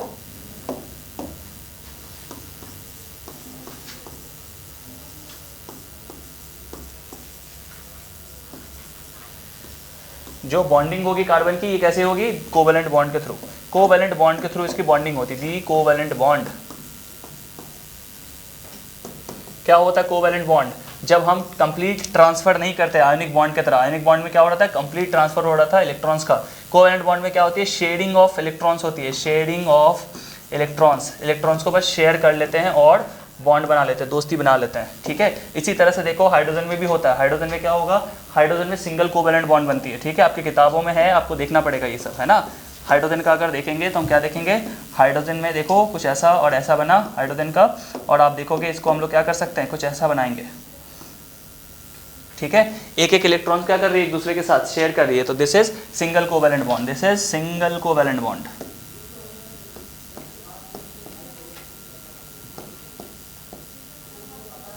ठीक है।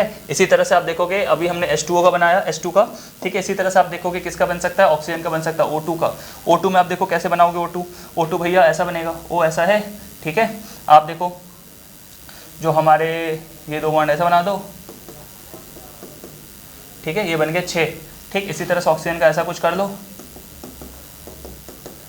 ये इसके 8 कंप्लीट कर दो, ये बन गया ऑक्टेट, इसका भी 8 कंप्लीट कर दो, ये भी बन जाएगा ऑक्टेट, दोनों के बीच में बन गई बॉन्ड, ठीक है। यहाँ पे देखो कितने इलेक्ट्रॉन शेयर हो रहे थे, बस एक पेयर, यहाँ पे 2-2 पेयर हो रहे, इसलिए डबल बॉन्ड बनेगा, डबल कोवेलेंट बॉन्ड। स्टार्टिंग में आपके बुक के यही है, कोवेलेंट बॉन्ड्स को दिखाने का पूरा आप उनको दिखाया गया है, ठीक है। सो single covalent bond, double covalent bond. इसी तरह से जब N2 बनाओगे, दैट इज नाइट्रोजन जब बनाओगे तो हो जाएगा ट्रिपल कोवेलेंट बॉन्ड। तो ये सारी चीज़ें हो जाएंगी, ठीक। इसके बाद आपके किताबों में जो लिखा हुआ है चैप्टर और टॉपिक दिया गया है वो क्या है, एलोट्रॉप्स के बारे में, ठीक है। एलोट्रॉप्स, इसको समझिए अच्छे से, बहुत ज़्यादा इंपॉर्टेंट है ये। एलोट्रॉप्स क्या होते हैं, एलोट्रॉप्स होते हैं the compounds that are formed from a single element and only differs in their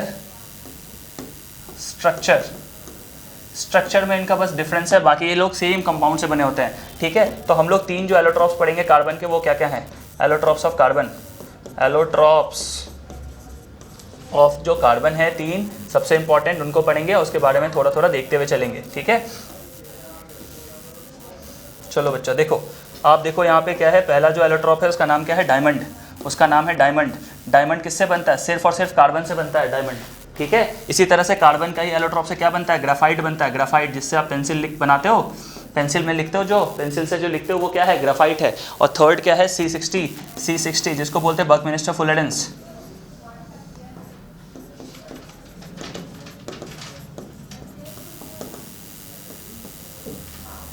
ठीक है, बकमिंस्टर फुलरेंस को C60 कहते हैं। ठीक है, सो डायमंड का जो स्ट्रक्चर होता है वो कैसा होता है, एक कार्बन जो होती है, एक कार्बन क्या होती है, 4 अदर कार्बन से जुड़ी होती है, 4 अदर कार्बन से अटैच होती है।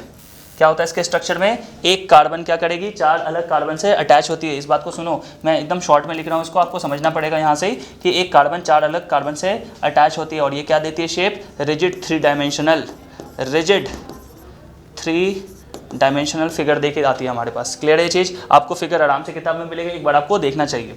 नेक्स्ट देखो आप क्या है, ग्राफाइट। ग्राफाइट एक कार्बन इसकी क्या करती है, 3 अदर कार्बन से जुड़ती है, 3 अदर कार्बन से, और layer by layer, layer by layer, layer by layer formation होती है।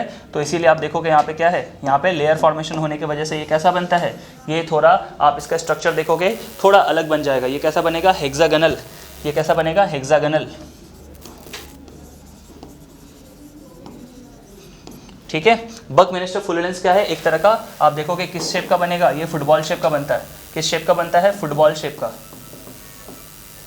बिल्कुल स्फेरिकल फुटबॉल शेप का बनेगा ये बकमिंस्टर फुलरेंस C60। ठीक है, इसका जब स्ट्रक्चर देखोगे तो आपको पता चलेगा। ठीक है, कैसा स्ट्रक्चर है। तो 3 एलोट्रॉप्स है कार्बन के, diamond, graphite and C60 buckminster fullerenes, जो एक्चुअली फुटबॉल शेप का है।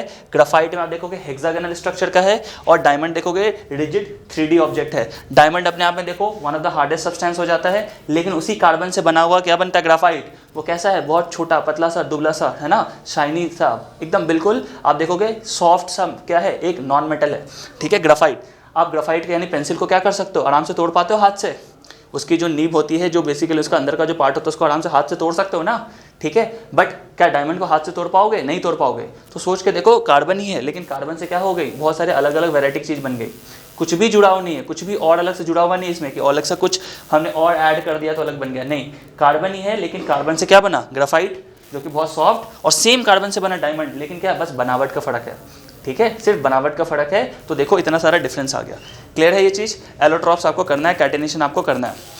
नेक्स्ट आपको जो पढ़ना है वो पढ़ना है होमोलोगस सीरीज।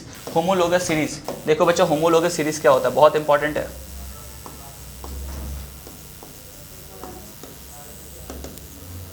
ठीक है, होमोलोगस सीरीज आपको क्या है, इसमें सारे जो इतने भी होमोलोगस सीरीज है उसके बारे में आपको पढ़ना पड़ता है। होमोलोगस सीरीज क्या क्या है, दैट इज एल्केन, इसी में आपको क्या दिखेगा, एल्कीन, और इसी में आपको क्या दिखेगा, एल्काइन।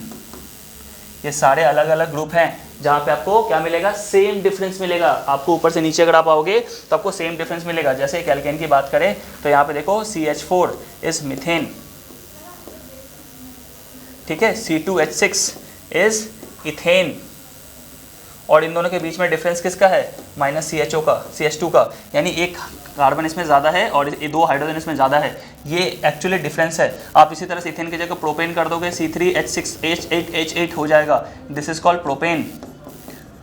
ठीक है, यहाँ पे डिफरेंस किसका है, -CH2, यानी CH2 बढ़ता जा रहा है। ठीक है, तो ये होमोलोगस सीरीज होता है। कहने का मतलब है सेम आपको क्या मिलेगा, डिफरेंसेस मिलने स्टार्ट हो जाएंगे। क्लियर है चीज़। This is homologous series where you have to understand all this things. इसको अच्छे से करना है आपको। ठीक, इसके बाद आता है आपका नोमेनक्लेचर। ठीक है, नोमेनक्लेचर से पहले आप इतना समझ लो, इससे पहले आपके 2 तरह के अलग से रिएक्शन आते हैं, that is called oxidation reaction and substitution reaction. ठीक है, 2 रिएक्शंस आपको अच्छे से पढ़ना है। यहाँ पे ध्यान से देखो,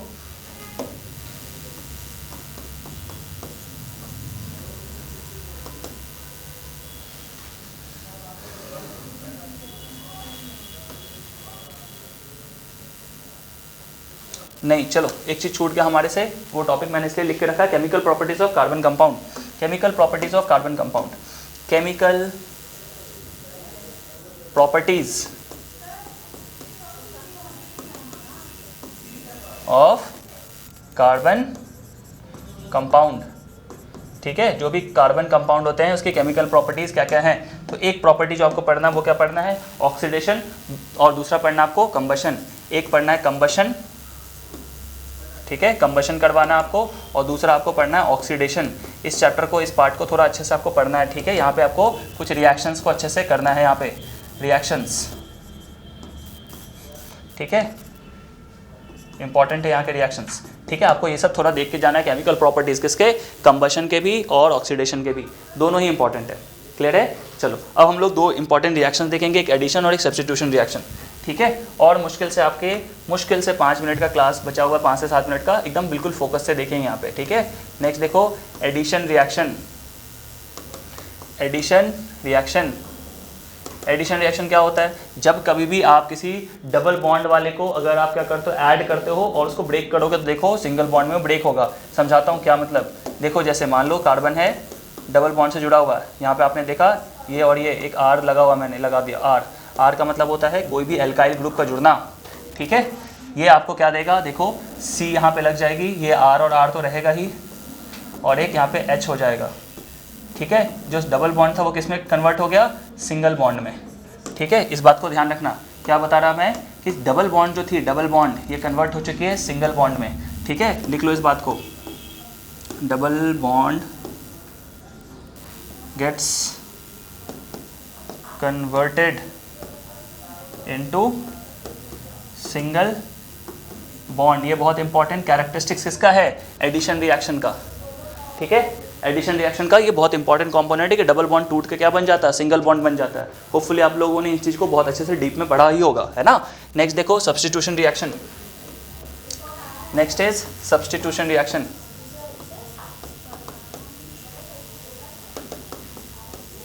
सब्स्टिट्यूशन रिएक्शन क्या होता है बच्चा? देखो सब्स्टिट्यूशन में क्या होगा, एक की जगह दूसरे को सब्स्टिट्यूट करेंगे। यानी कहने का मतलब क्या है, यहाँ पे आप देखो, यहाँ पे अच्छे से सब्स्टिट्यूट करने का मतलब यहाँ पे देखो अच्छे से आप क्या होगा, मान के चलो आपने क्या किया, एक ले लिया मीथेन को आपने क्लोरीन के साथ कर दिया रिएक्शन, ठीक है। अच्छा इस केस में एक चीज़ छूट गया हमारे से, इस जगह पे 2 इंपॉर्टेंट चीज़ें ज़रूरी हैं। एक क्या, निकल कैटलिस्ट का यूज़ होगा, निकल कैटलिस्ट,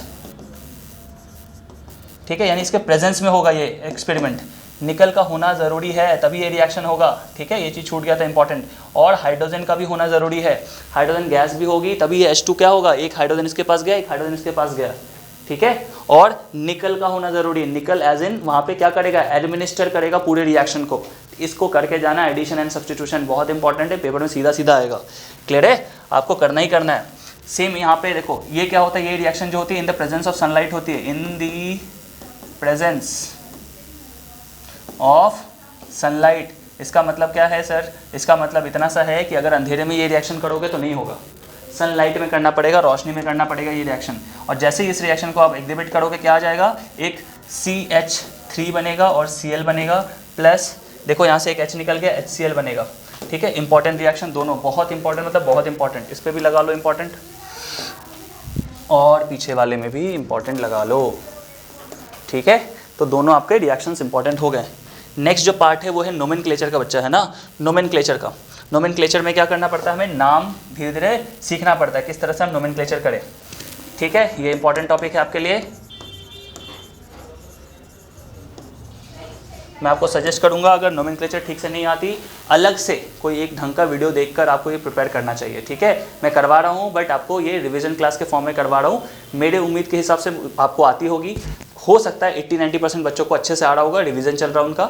जिनको नहीं आ रहा है मैं उनको खुद से सजेशन दे रहा हूँ कि कहीं से अच्छे से आप क्या करो, बुक से अच्छे से पढ़ लो, या यूट्यूब से ही पढ़ना है पढ़ लो, वहाँ से आप नोमेनक्लेचर का क्लास अलग से देख लो, क्योंकि नोमेनक्लेचर आपके एग्जाम के लिए बहुत ही ज़्यादा ज़रूरी होने वाला है, ठीक है। सबसे ज़्यादा ज़रूरी होने वाला नोमेनक्लेचर। तो नोमेनक्लेचर में आप देखोगे क्या है, नोमेनक्लेचर में मैं थोड़ा आपको बता दे रहा हूँ कुछ चीज़ें, ठीक है। जैसे कि मान लो हेलो एल्केन के बारे में हमें पढ़ना होता है, क्या क्या पढ़ना होता है, हेलो एल्केन, ठीक है। इसी तरह से हमें क्या पढ़ना पड़ता है, अल्कोहल के बारे में। इसी तरह से हमें एल्डिहाइड के बारे में पढ़ना होता है। इसी तरह से हमें पढ़ना पड़ता है किसके बारे में, आप देखोगे एसिटिक एसिड, कीटोन, है ना, कार्बोक्सिलिक एसिड, सब कुछ।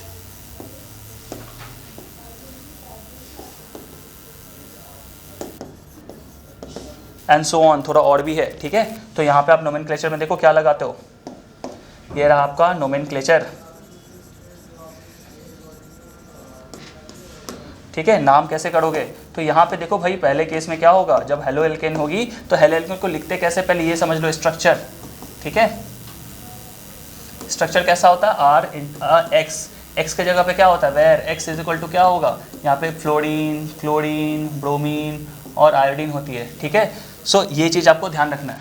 तो जैसे ये लगाओगे फ्लोरीन, यानी फ्लोरीन क्या हो जाएगा, फ्लोरो, क्लोरो, ब्रोमो, ये सब है, तो इसमें प्रीफिक्स लगती है, प्रीफिक्स, यहाँ पे सफिक्स नहीं, प्रीफिक्स मतलब पहले, प्रीफिक्स क्या लगेगी, क्लोरो, ब्रोमो, ETC, ठीक है। एल्कोहल का स्ट्रक्चर कैसा होता है, आर, बाद में OH जुड़ा रहेगा, OH जैसे जुड़ा रहेगा आप समझना अल्कोहल है, तो इसमें सफिक्स लगता है ओल का, OL ओल, जैसे इथानॉल, प्रोपानोल, ठीक है। इसी तरह से एल्डिहाइड, एल्डिहाइड कैसे लिखते हैं, RCHO, ठीक है। कीटोन कैसा होता है, आप देखोगे इधर भी R, C double bond O और R, ठीक है। इस तरह से कार्बोक्सिलिक एसिड कैसे बनेगी, COOH, ठीक है। इस तरह से आप देखोगे कार्बोक्सिलिक एसिड बनती है। तो इन सब में आपको लगाना पड़ता है सफिक्स। एल्डिहाइड में क्या लगेगा, अल, कीटोन में क्या लगेगा सफिक्स, ओन, और कार्बोक्सिलिक एसिड में क्या लगेगा, ओइक एसिड, ओइक एसिड, ठीक है। ये सारा कुछ आपको अच्छे से करना है, प्रिपेयर बहुत अच्छे से, मतलब बहुत अच्छे से। अभी मैंने एक छोटा सा एग्जांपल देके समझाया है, ठीक। सम इंपॉर्टेंट कंपाउंड आपके किताब में है, उसको आपको बहुत तगड़े तरीके से प्रिपेयर करना है। सम इंपॉर्टेंट कंपाउंड, यहाँ से क्वेश्चन आता है, हर साल आता है और आएगा भी। सम इंपॉर्टेंट कंपाउंड्स, कौन से कंपाउंड्स आपको पढ़ने हैं यहाँ से, ध्यान रखना। पहला आपको पढ़ना है इथेनॉल के बारे में, ठीक है, इथेनॉल, और दूसरा आपको पढ़ना है इथानोइक एसिड के बारे में, ठीक है। ये इथेनॉल वही है जो दारू पीते हैं लोग, है ना, दारू पी के मज़े करते हैं, है ना, और कुछ लोग नाली में गिर जाते हैं, ठीक है, उनका मज़ा कुछ सजा ही बन जाता है। सो इथेनॉल क्या होती है, हमारे सेंट्रल नर्वस सिस्टम को क्या करती है, पूरा कंट्रोल कर लेती है, हमारा सबकॉन्शियस माइंड बिल्कुल ऑक्यूपाइड हो जाता है उसमें। तो इथेनॉल के बारे में आपको पूरा पढ़ना है, थोड़ा सा इसको रिवाइज़ करना अच्छे से आप, ठीक है, साथ ही इसको भी रिवाइज़ करना, और यहाँ से क्वेश्चन ज़रूर आएगा, ठीक है। ये इंपॉर्टेंट है क्योंकि लिखा हुआ टॉपिक सम इंपॉर्टेंट कंपाउंड्स, तो यही सारा कुछ आपको पढ़ना है। और इसी के साथ आपका जो केमिस्ट्री का पूरा मैराथन क्लास था ये भी फिनिश होता है। इतने दूर तक अगर आप बने हुए हैं तो आपको ही एक्चुअली कॉन्ग्रेचुलेशन, आपने पूरा केमिस्ट्री कहीं ना कहीं 2-2.5 घंटे के बीच में क्या किया है, लेवल रिवाइज कर डाला, ठीक है। मोस्ट प्रोबेबली 2 घंटे के आसपास ही हुआ होगा ये। सो अगर आप इस लेक्चर को देख लोगे पहले, उसके बाद जाओगे किताब पढ़ने या फिर से चैप्टर करने, तो आपके लिए आसान हो जाएगा, क्योंकि आपको पता होगा क्या क्या पढ़ना है। एक एक चीज़ें, एक एक डिटेल्स मैंने इसलिए यहाँ पे कवर कर ली है, ठीक है। तो thank you so much, and आपके एग्ज़ाम के लिए वेरी ऑल द बेस्ट। अच्छे से पढ़ना है, जो भी आपके डाउट बनते हैं आप उसके कमेंट सेक्शन में डालिए, मैं आपको उस चीज़ को लेकर एड्रेस करूँगा, ठीक है। अगर आपको ये लेक्चर्स अच्छे लग रहे हैं, आप अपने फ्रेंड्स तक भी शेयर करिए, ठीक है। इस चैनल को सब्सक्राइब करिए, वीडियोस को लाइक करिए एंड शेयर भी करिए बाकी दोस्तों तक, ठीक है। और हमारे चैनल का हिस्सा बन जाइए, ताकि आपको और भी इस तरह के बहुत ही इंटरेस्टिंग, बहुत ही अच्छे वीडियोस आपको मिलते रहेंगे, ठीक है। So Kaushal Kumar, this is signing off, ठीक है, and till then God bless you.